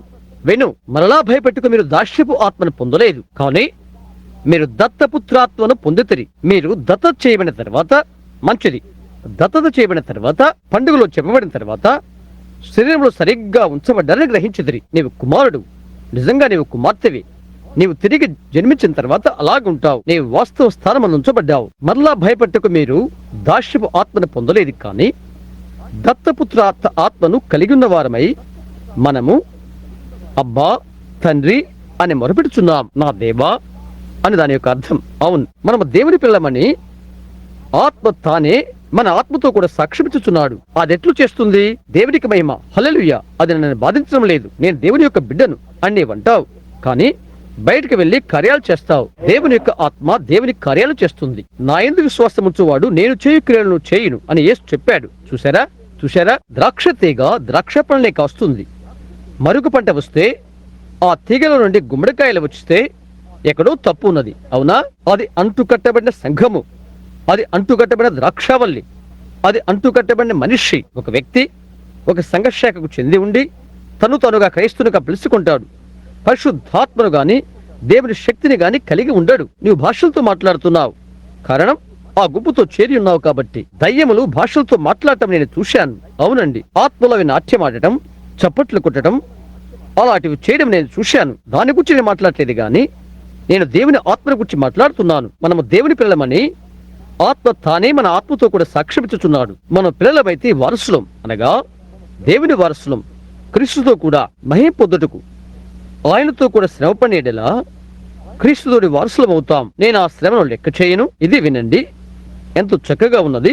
మన ఎడల ప్రత్యక్షము కాబో మహిమ ఎదుట ఇప్పటి కాలపు శ్రమలు ఎన్నతగినవే కావని ఎంచుకొనుచున్నాను మనలో. ఎందుకనగా సృష్టి మిగుల ఆశతో కనిపెట్టుతున్నది. ఇక్కడ సృష్టి అన్న మాటను గ్రీకులో చూశాను. దేవుని కుమారుల ప్రత్యక్షత కొరకు సృష్టి యావత్తు చూస్తున్నది అని అర్థం. ఎందుకొరకు ఇదంతా ఎదురు చూస్తున్నది? సృష్టి యావత్తు దేని కొరకు ఎదురు చూస్తుంది? దేవుని కుమారుల ప్రత్యక్షత కొరకు ఎదురు చూస్తున్నది. సంఘము తన స్థానంలోకి వచ్చుట కొరకు అది ఎదురు చూస్తున్నది. దేవుని కుమారుడు ఎవరు? ఆయన అధికారం ఎక్కడున్నది? భూమి మీద ఆయనకు అధికారం ఉన్నది, అవునా? ఆయన ఎలోహిం, ఆయన యెహోవా, అవునా? నేను దేవుడును, నాకంటే కొద్దివానిగా వారిని నేను సృష్టించాను, వారికి నేను అధికారం ఇచ్చాను. వారి యొక్క అధికారం భూమి వారి అధికారం కింద ఉంటున్నది. నరుడికి భూమి మీద అధికారం ఉన్నది. సృష్టి యావత్తు దేవుని కుమారుల ప్రత్యక్షత కొరకు తేరి చూచుచున్నది. ఆ సంతోషకరమగు 1000 ఏళ్ల పాలన కొరకు మనం ఎదురు చూస్తున్నాము. శుభప్రదులకు మన ప్రభువు వచ్చును, ఎదురు చూస్తున్న తన పెళ్లి కుమార్తెను తీసుకుని పోతాడు. ఓ భూమి మొలుగుతున్నది, ఆ రమ్యమైన విడుదల కొరకు మొరపెట్టుతున్నది. మరలా మన రక్షకుడు భూమి మీదకి వస్తాడు. వాస్తవమేనా? ఎదురు చూచుట. దేవుడు తన సంఘమును దాని యొక్క స్థానంలో ఉంచుట కొరకై తాను బయలుపరచుకున్న కొరకై ప్రయత్నం చేస్తున్నాడు. ఆయన తన యొక్క పని నెరవేర్చగల ఒకరు అలాగుండాలని కోరుతున్నాడు. నా ఆత్మ స్వేచ్ఛగా ప్రవహిస్తున్నది, అదే అక్కడ ఉంటున్నది. ఇక్కడ నేను పని చేయగలను, స్థానంలో దాన్ని ఉంచగలుగుతాను. నేను ఒక పండుగ ద్వారా కుమారుని అతనిని స్వీకరిస్తాడు. దేవదూతతో అతన్ని దర్శిస్తాడు, ప్రత్యక్షనిస్తాడు, అతని ద్వారా సత్యాన్ని పలికిస్తాడు. తన స్వప్రయత్నం వలన ఏమీ చేయజాలడు. లేదు, అలాంటి వారు చాలా మంది ఉన్నారు. అయితే దేవుని కుమారుల ప్రత్యక్షతను గురించి నేను మాట్లాడుతున్నాను. దేవుడు ఆయన్ని బయలుపరిచి బయటికి పంపును. అప్పుడు అతను వచ్చి సత్యాన్ని చెప్తాడు. అతను చేయనిది సత్యమే. అతను చేసిన వాడి ద్వారా క్రీస్తును బయలుపరుస్తాడు. అతనికి నీవెట్లు తీర్పు తీర్చగలవు? వాక్యముతో అతను నిలిచిన విధానాన్ని బట్టి, ఒకడు వాక్యముతో నిలిచిన దాన్ని బట్టి అతనికి తీర్పు తీర్చబడుతుంది. వారు వాక్య ప్రకారంగా మాట్లాడకపోతే వారిలో జీవము లేదని బైబిల్ తెలియజేస్తున్నది, అవునా? వారిని వదిలివేయి, మనం ఆగుదాం, ఎందుకంటే సమయం మించిపోతుంది. మంచిది. 10 లేక 9 వచనం. కాలము సంపూర్ణమైనప్పుడు జరగవలసిన ఏర్పాటును బట్టి ఆయన తన దయా సంకల్పం చొప్పున తన చిత్తమును గుర్చిన మర్మమును మనకు తెలియచేసి మనకు సంపూర్ణమైన జ్ఞాన వివేచన కలుగుటకు ఆ కృపను మన ఎడల విస్తరింపచేశాను. జగత్తు పునాదికి మునుపే దీన్ని ఆయన సంకల్పించాడు. ఎంతమంది అది అర్థం చేసుకున్నారు? ఆ కాలం యొక్క ఏర్పాటులో చూడండి. మరలా మనం ఇక్కడికి వద్దున్నాం, దాన్ని దాటిపోతున్నాం. చూశారా? కాలము సంపూర్ణమైనప్పుడు కాలం యొక్క ఏర్పాటు మీరు నమ్ముతున్నారా? బైబిల్ అలాగే చెప్తుంది. కాలము సంపూర్ణమైనప్పుడు. కాలము సంపూర్ణం అంటే ఏంటి? మోషే ధర్మశాస్త్రం యొక్క కాలము ఏర్పాటు ఒకటి ఉన్నది. బాప్తిస్మిచ్చు యొక్క యోహాను కాలము ఏర్పాటు ఒకటి ఉన్నది. క్రీస్తు యొక్క కాలము ఏర్పాటు ఒకటి ఉన్నది. సంఘ సంస్థానం యొక్క కాలం ఏర్పాటు ఒకటి ఉన్నది. పరిశుద్ధాత్మ కుటుంబం యొక్క కాలం ఏర్పాటు ఒకటి ఉన్నది. ఇది కుమారులను స్వీకరించు కాలం ఏర్పాటు. దాని కొరకు లోకం తేరిచూచుచు మూలుగుచున్నది ప్రపంచం. కాలము సంపూర్ణమనగా ఏంటి? ఆ కాలము సంపూర్ణత అనగా ఏంటి? సంపూర్ణత అంటే మృతులు తిరిగి లేవడం, వ్యాధి మాపువేయబడ్డం, భూమి మూలుగులతో ఆపు చేయబడ్డం. కాలము సంపూర్ణమైనప్పుడు అది జరుగుతుంది. కాలం యొక్క సంపూర్ణత కొరకు దీన్ని గమనించండి. కాలము సంపూర్ణమైనప్పుడు ఆయన సమస్తమును క్రీస్తునందు ఏకముగా సమకూరుస్తాడు. దాని గురించి మీరు సంతోషంగా లేదా? దాన్ని ఆయన ఎట్లా చేయనయ్యున్నాడు? ఎవరిలో సమస్తాన్ని సమకూరుస్తాడు? క్రీస్తులోనికి మనం ఎట్లా వెళ్ళగలుగుతాము? ఒక్క ఆత్మ ద్వారా మనమంతా ఒక్క శరీరంలోనికి బాప్తిసం పొంది ఉన్నాం. ఆ శరీరం ఎవరిది? ముందుగానే తీర్పు పొంది ఉన్నది. ఆయన మన తీర్పును భరించాడు. అయితే మనం ఎవరము? రక్తమును చూచినప్పుడు నేను మిమ్మల్ని దాటిపోతాను. ఆయన ప్రతి ఒక్కసారి రక్తము చిందించబడిన ఆ శరీరాన్ని చూస్తూ ఉన్నాడు. అక్కడ నేను ఎలాగుంటాను? పరిశుద్ధాత్మ ద్వారా ఆయన దాటిపోతున్నాడు. కాలము సంపూర్ణమైనప్పుడు ఆయన సమస్తమును క్రీస్తునందు ఏకముగా సమకూర్చవని తనలో తాను నిర్ణయించుకునేను. పేరుడు గురించి మాట్లాడాలనుకుంటే దాన్ని ఇప్పుడే ఆరంభిద్దాం. పరలోకంలో ఉన్నటువంటి ఆ కుటుంబం యొక్క పేరు ఏంటి? భూలోకంలో ఉన్నటువంటి ఆ కుటుంబం యొక్క పేరు ఏంటి? ఇక్కడ ఎంతో నిజమైన చక్కని స్త్రీలు ఉన్నారు. ఇక్కడ శ్రీమతి విలియం బ్రెన్హామ్ నా భార్య ఉన్నది.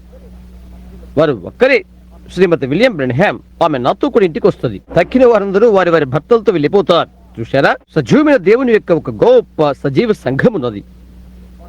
దానికి ఆయన పేరు ఉన్నది. ఆమె ఆయన యొక్క ఆత్మతో నివ్వడి ఉంటున్నది. అవునా? మంచి మంచి క్రియలను చేయటం నేను ఖండించలేదు. వారి హాస్పిటల్స్ ను కార్యకలాపాలను నేను ఖండించడం లేదు. అవి అద్భుతకరమైనవి నేను అనుకుంటున్నాను. పేదలకు శ్రమపడుతున్న వారికి అవి దేవుని యొక్క దీవెనే. వారు చేస్తున్న ఇలాంటి వారిని నేను ఖండించడం లేదు. అది చాలా మంచిది. వారి యొక్క గొప్ప సంస్థలు మిలియన్ల డాలర్లు ఖర్చు చేస్తున్నవి. పనికిమాల పనుల కంటే ఆ కార్యములే నేను చేయగోరుతున్నాను. నిజంగా వాటిని నేను గౌరవిస్తున్నాను. దైవ సేవకులు ఈ వేదికపై నిలబడి ఉన్నారు. కాలము సంపూర్ణమైనప్పుడు, అవన్నీ ఏకము చేయనప్పుడు, కాలము సంపూర్ణమైనప్పుడు దేవుని కుమారులు ప్రత్యక్షమవుతారు. ఆ కాలమందు ఆయన సమస్తాన్ని ఐక్యత చేస్తాడు.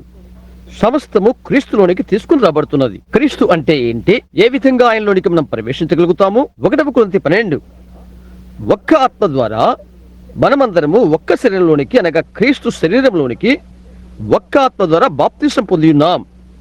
ప్రతి వరమునకు ఆయన యొక్క ప్రతి ఈవికని మనము అందులో పాలేభగస్తులుగా చేయబడుతున్నాం. అవును, క్రీస్తు ఆయన యొక్క సంఘము ఏకమయ్యే ఆ దినము యొక్క ప్రత్యక్షత కొరకు సృష్టి యావత్తు మొలుకుతూ మొరపెడుతూ ఎదురు చూస్తూ ఉన్నది. ఈ సంకల్పాన్ని బట్టి సమస్తమును క్రీస్తునందు ఏకముగా సమకూర్చవలనని తనలో తాను నిర్ణయించుకున్నాడు. ఆయన పరలోకంలో ఉన్నవే కాని భూమి మీద ఉన్నవే కాని సమస్తమును మనలను ఆయన స్వాస్థ్యముగా ఏర్పరచును. సోదరు నెవిల్, ఈ సమయం తీసుకున్నందుకు నన్ను మన్నించు.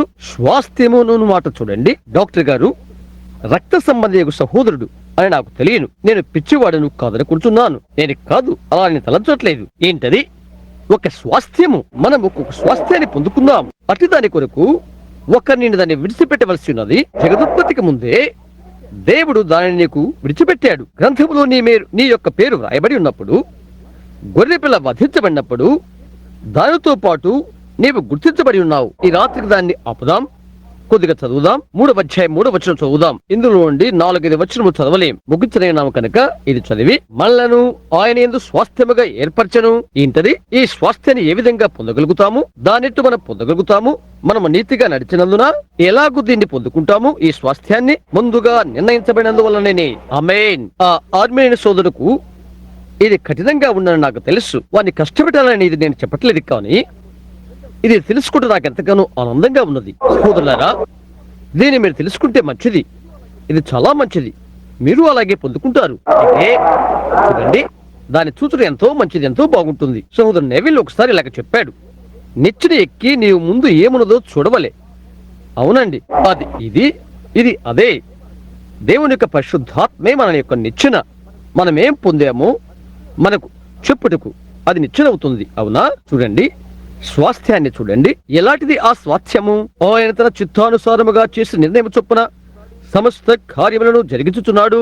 ఆయన తండ్రిగాను, దేవునిగాను, రక్షణుగాను, స్వస్థపరచువానిగాను ఉండక ముందు వీరన్నిటినీ ముందే ఆయన నిర్ణయించాడు. గొర్రెపిల్ల పేరును గ్రంథములో ఉంచాడు. తన యొక్క భవిష్యత్తు జ్ఞానము ద్వారా నీ పేరును ఆయన చూశాడు, దాన్ని అక్కడ ఉంచాడు. ఏమిటది? ఆ తర్వాత కొంతకాలానికి పాపపు తల్లిదండ్రులకు మనం పుట్టి ఉన్నాము, లోకంలో తిరిగాము. అవును కదా? ఆ పొడగాటి ముక్కున్న పౌలు వలె ఎదురు తిరిగాము. కానీ ఇక్కడ తిరిగామని ఒకరు చెప్పాడు. అబ్బా తండ్రి అని నీవు చెప్పితేవి. ఇక్కడ మనం చూడడం ఆరంభిస్తున్నాము. ఆయనలోని స్వాస్థ్యమునకు మనల్ని ముందుగానే నిర్ణయించాడు. జగదుత్పత్తికి ముందే దాన్ని మనం పొంది ఉన్నాము. చూశారా? ఆయన యొక్క సొంత ఉద్దేశము ద్వారానే, ఆయన సొంత చిత్తము మనలో నెరవేర్టకు ఆయన దేవుడు రక్షకుడు అయ్యాడు. సత్యవాక్యమును విని ఆయన యందు మీరు విశ్వాసముంచుదిరి. సత్యమనగా ఎవరు? యేసే సత్యము, ఆయనే సువార్త యొక్క సత్యము. ఇలాంటి సువార్త ఒకే ఒక సువార్త గలతీ 1లో మరో సువార్తను పరలోకముడు దిగి వచ్చిన దూత బోధించిన అతడు శాపగ్రస్తుడవును కాక. ఇదే సువార్త, మీ రక్షణ సువార్త, ఇంకొకటి లేదు. ఆకాశముకు తీయబడిన మరి ఏ ఇతర నామం వల్ల రక్షణ కలగదు, మరి ఏ నామము ద్వారా కలగదు. నాకు రక్షణ క్రీస్తునందు విశ్వాసం నుంచి వాగ్దానం చేయబడిన ఆత్మచేతను ముద్రించబడితే మీరు విశ్వాసం ఉంచిన తర్వాత సహోదరుడా దానిట్లు మనం దాటిపోగలము. ఈ రాత్రికి దాన్ని వదిలి పెడదాం. ఏమంటారు? ఇంతకంటే ఇక ముందుకు వెళ్ళలేను. ఈ రాత్రికి దాన్ని ఆపుదాం. ముద్రించబడి అను మాటలను వదిలిపెట్టలేను. దానిలోనికి ఎలా వెళ్ళగలను? ముందు నిర్ణయం ద్వారా స్వాస్థ్యము ఒకటి నేను పొంది ఉన్నాను. ఏ స్వాస్థ్యము? ఎవరో ఒకరు నాకు స్వాస్థ్యాన్ని విడిచిపెట్టవలను. యేసు నీకు స్వాస్థ్యం విడిచిపెట్టిన కదా అని మీరు అనవచ్చును. క్షమించండి, యేసు నాకెప్పుడు స్వాస్థ్యాన్ని విడిచిపెట్టలేదు. యేసు ఎన్నడూ నీకు స్వాస్థ్యాన్ని విడిచిపెట్టలేదు. ఆయన దిగివచ్చి నీ స్వాస్థ్యము కొరకు వెల చెల్లించి నిన్ను నీ స్వాస్థ్యం వద్దకు తీసుకుని వచ్చాడు. నీ యొక్క పేరు జగదుత్పత్తికి మునిపే గొర్రెపిల్ల జీవగ్రంథములో వ్రాయబడి ఉన్నది. దేవుడు నీకు నీ స్వాస్థ్యమునిస్తాడు. నీ స్వాస్థ్యం మొదటిది. యేసు మాత్రమే వచ్చాడు. చాలా మంది నశించిపోతున్నారు కాబట్టి యేసును పంపి వారు రక్షించదని దేవుడు అనుకున్నాడని చాలా మంది చెప్తారు. ఓహో, ఎంతటి విచారము! ఆ విధంగా నేను నా ఆఫీసులో నుంచి పారిపోను. కొన్నిసార్లు చేసినట్లుగా ఆ విధంగా నేను మాట్లాడాను. దేవుని మాట ఇంటి ఎవరు రక్షించబడతారో ఎవరు రక్షించబడరో దేవుడు తన యొక్క భవిష్యత్తు జ్ఞానము ద్వారా ఖచ్చితంగా ఎరిగి ఆయన ముందుగా ఏర్పరచుకున్న వారి రక్షణ కొరకు యేసును పంపెను. దీనికి 5వ వచనం ముందు పౌలు చెప్పలేదా? ప్రపంచమనేది నిర్మాణము కాకమునుపే ఆయన మనల్ని ఏర్పరచుకొనెను అని. అది మన యొక్క స్వాస్థ్యం. దేవుడు మనల్ని ఏర్పరచుకున్నాడు. అయితే యేసు వచ్చి వెల చెల్లించాడు. ఏంటది? మనకు పాపము ఆరోపించబడకున్నట్లు ఆయన తన రక్తమును చెల్లించాడు. నీవేం చేయవు. సత్యమును గుర్చిన జ్ఞానం ఎరిగి ఉండి ఇష్టపూర్వకంగా పాపం చేయడానికి బలి ఇక లేదు. సహోదరు బ్రహ్మాం, అదేంటి అని మీరు లేచి అడగవచ్చును. అయితే గుర్తుంచుకునండి, సత్యమును గూర్చిన అనుభవ జ్ఞానం పొందిన వారు వారెప్పుడు కూడా సత్యమును చేర్చుకోలేదు, కానీ దాని యొక్క జ్ఞానమును వారు తెలుసుకున్నారు. చూశారా? ఒక్కసారి వెలిగింపబడి పరిశుద్ధాత్మలో పాలు పొంది వాక్యం యొక్క శక్తిని రుచి చూచిన వారు పడిపోతే మరలా లేచుట అసాధ్యం. వారే సరిహద్దు విశ్వాసులు. అందులో గురించి చాలా మంది నాకు ఉత్తరాలు రాశారు. ఆ సరిహద్దు విశ్వాసులు కూడా యెహోషువ కాలేబులతో పాటు నడిచి అక్కడికి వెళ్లారు. ఎందువలన? అక్కడ ఉన్నటువంటి దేశాన్ని మనం పరిశుద్ధాత్మని పిలుస్తున్నాము. అక్కడ పరిశుద్ధాత్మని వారు అక్కడికి వెళ్లారు. అక్కడ వాగ్దానం ఉన్నది. 10 గోత్రాల నుండి 10 మంది వేగులు వారు వెళ్లారు అని చెప్పబడుతున్నది. వారి యొక్క స్వాస్థ్యాన్ని వారు చూచుట కొరకై వెళ్లారు. వారి స్థానములు అచ్చట చూచడానికి వెళ్లారు. అందుకని వేగులు వారిని పంపుతున్నాను. వారందరూ అచ్చటికి వెళ్లారు. మనం హోలీ లోడ్స్ గా పిలువబడుతున్నామే అనేది. అయినా అది మనకు సాధ్యము కాదు, అసాధ్యం అని అన్నారు. యెహోషువ కాలేబులైతే అదెట్లు కాదో చూద్దాం అని అన్నారు. కనుక వారు వచ్చి దాన్ని చూశారు. అక్కడికి వచ్చి పెద్ద ద్రాక్షగలు తెప్పించేరి. వారెట్లు తిరిగి వచ్చి ఇలా అన్నారు, అబ్బాయ్, ఆ దేశం చాలా గొప్పది, దానికి రుజువును చూడండి, మంచి భూమి అని అన్నారు. ఓ మంచిదే, కానీ మనం అది చేయలేం. మనం వారి ఎదురు నిలవలేం. అవి పెద్ద సంస్థలు, అవి పెద్దవి. ఇది ఏమి బాగలేదు, మనం అది చేయలేం. లేదండి, మనం స్వాధీనపరచుకోలేం. తిరిగి మాంసపు కుండల దగ్గరికి ఐగుప్తుకు పోదాం, అక్కడ ఉన్నట్లయితే బాగుండేదే. ఇది చాలా ఇరుకుదారి, ఇది చేయలేం, అది చేయలేం అని అన్నారు. వృద్ధుని కాలేబెట్లు అన్నాడు, మీరందరూ ఊరుకోండి.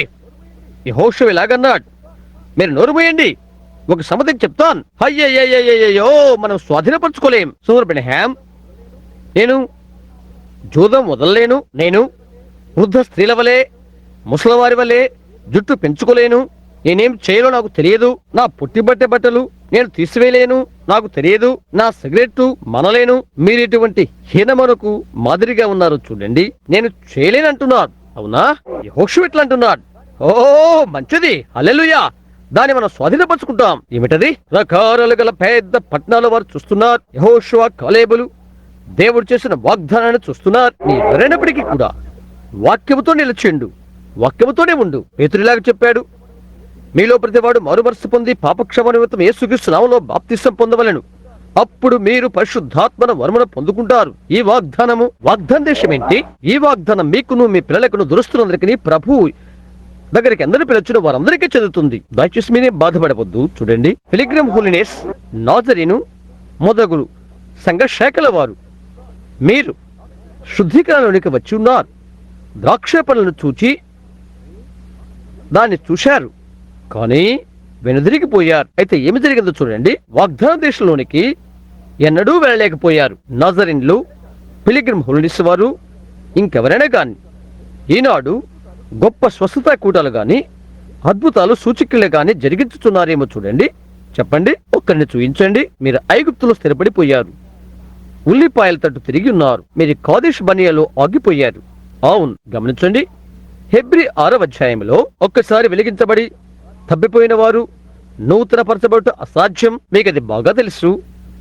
మీకు తెలియకపోతే ఇప్పుడు తెలుసుకునండి. పరలోకస్తమైన వరము రుచి చూచి పరిశుద్ధాత్మలో పాలేవారై చూడండి, రుచి చూచారు. ప్రజలు మందిరానికి వెళ్తారు, కూర్చొని ఇలా చెప్పుకుంటారు, వారిది నిజమే కావచ్చునేమో, ఇది నిజమవచ్చును. ఇదే అందుకు చాలా విశ్వాసం కావాలి. అది అలాగే పరలోకస్తమైన వరము రుచి చూచి పరిశుద్ధాత్మలో పాలేవారై నిబంధన రక్తము ద్వారా శుద్ధి పొంది తిరిగి దానినే మరలా అపవిత్రము అనుచున్నారు. ఒక బౌద్ధకుడు మారిగా తన తల్లి అతని పంపివేసినది, నన్ను ప్రభు దాసునిగా పిలుచుకున్నాడు అని చెప్పుకుంటాడు. మంచిది నాన్న, మొదట నేను చేయవలసినది బోర్డు కడగాలి, మొదట నిన్ను ఒక బడికి పంపాలి. అంతకంటే ఆమె చేసే కీడు మరొకటి లేదు. అవును, అతనిలో దేవుడు ఉంచినటువంటి ప్రతి సంగతిని వారు తీసివేస్తారు. అవును, అది నిజం. గమనించండి, సత్యమును కూర్చిన అనుభవ జ్ఞానముని ఎరికయు ఇష్టపూర్వకంగా పాపము చేస్తే దాని వాక్యములు చూడండి. ఆయన నిన్న నేడు నిరంతరము ఒక్కడి రీతిగా ఉన్నాడని బైబిల్ తెలియజేస్తున్నది. అది చూడండి, సత్యమును కూర్చిన జ్ఞానము అది నిబంధన రక్తమునే త్రోసివేస్తారు, నెట్టివేస్తారు. ఓ, నేను దేవుని యందు నమ్మకం ఉంచున్నాను అని ఒకడు చెప్తాడు. ఇదే నీవు మొదటి మెట్టు వేసినట్లే. నిజంగా నేను శుద్ధీకరణ నమ్ముతున్నాను. మంచిది, నీవు సరిహద్దుల్లో ఉన్నావు, పరిశుద్ధాత్మను పొందడానికి సిద్ధంగా ఉన్నావు. అయితే వెనుదిరిగిపోయి నీవు దాన్ని గూర్చి నాకేం తెలియదని చెప్తున్నావు. నేను అలా చేస్తే నాకు తెలియదు, నాకు తెలియదు. కానీ ప్రజలకు వారు ఏం చెప్తున్నారో తెలుసా? దాన్ని తెలియచేయగానే చేయగలనో లేదో నాకు తెలియదంటున్నారు. కాదు, అందులో చేరితే చాలు అనుకుంటున్నారు.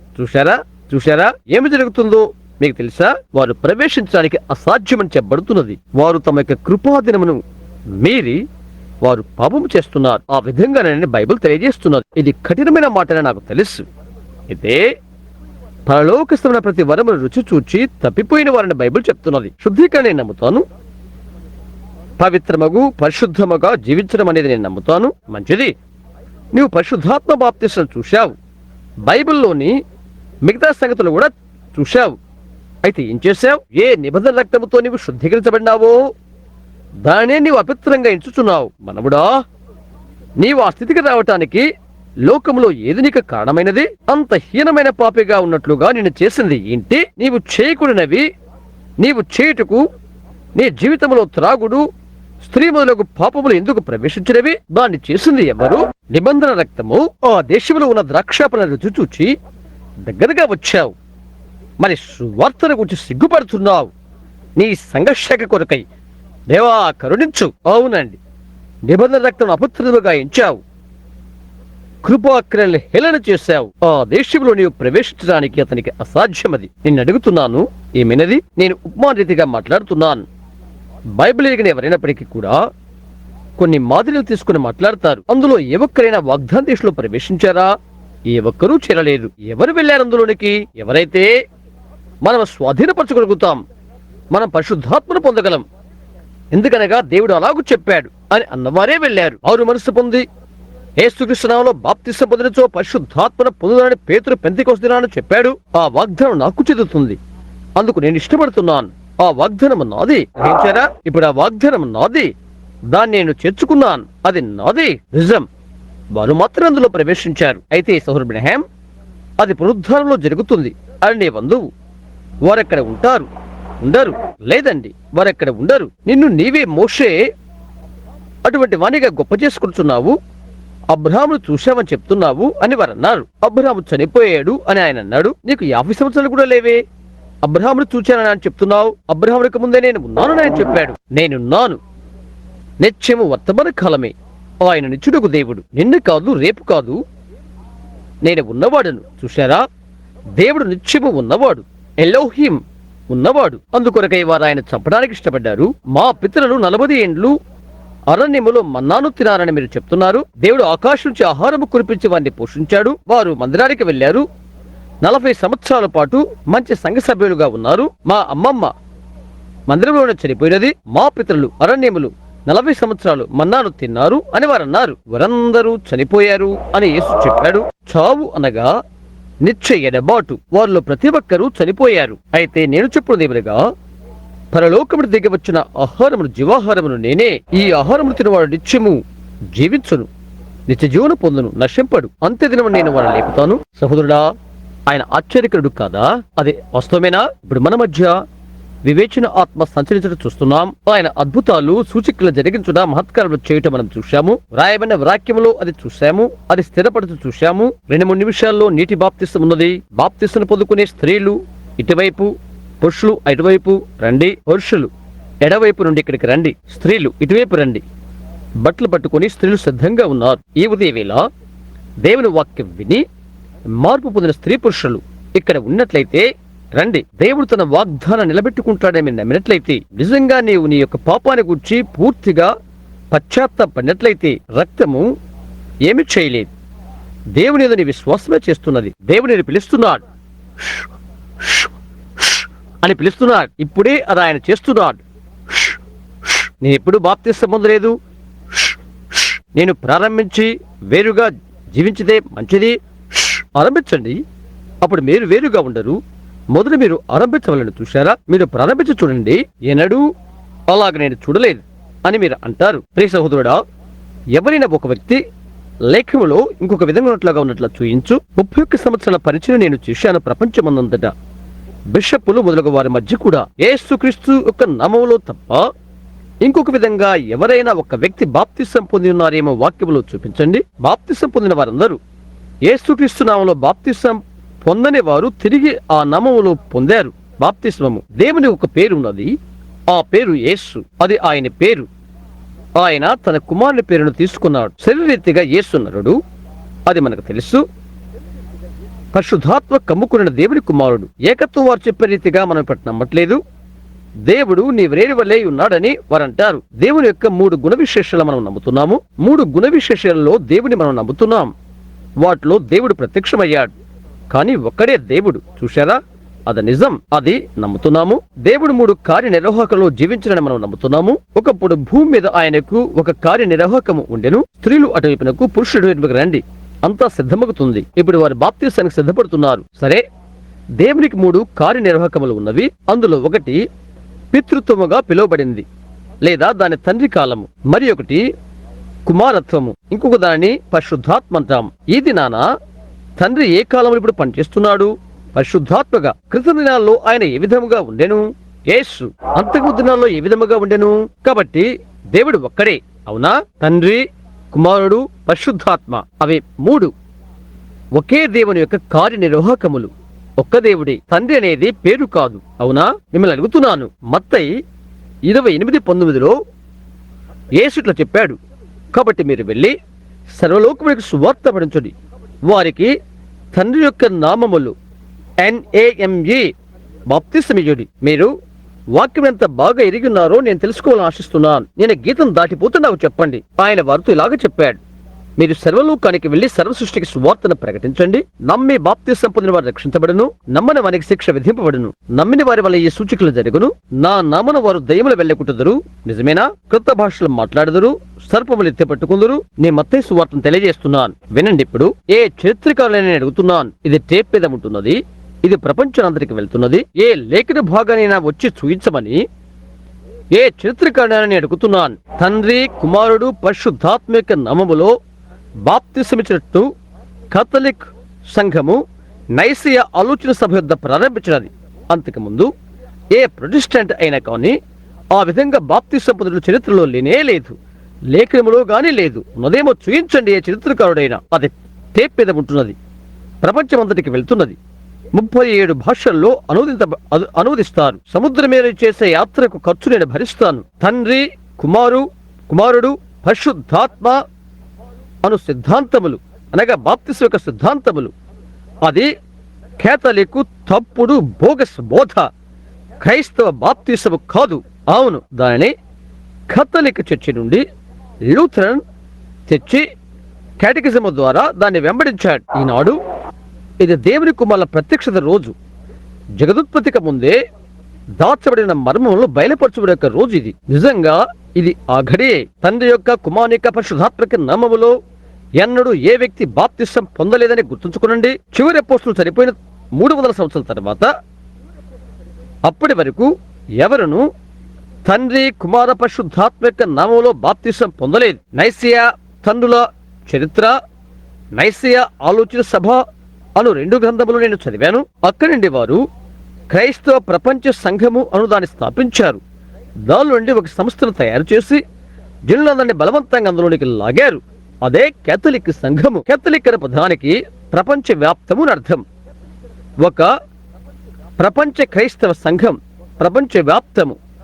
ఈ క్రైస్తవ్యాన్ని ప్రపంచమంతటా ఒకటే సంఘము కప్పును అని వారి అభిప్రాయం. బలవంతంగా ప్రజలను అందులోకి లాగారు. ఇక్కడ వీరు వీనస్ను తీసివేసి మరిని పెట్టారు. వారి జూటిని తీసివేసి పౌలను పెట్టారు. అది ఇంకా అన్యత్వమే, అన్యాచారమే.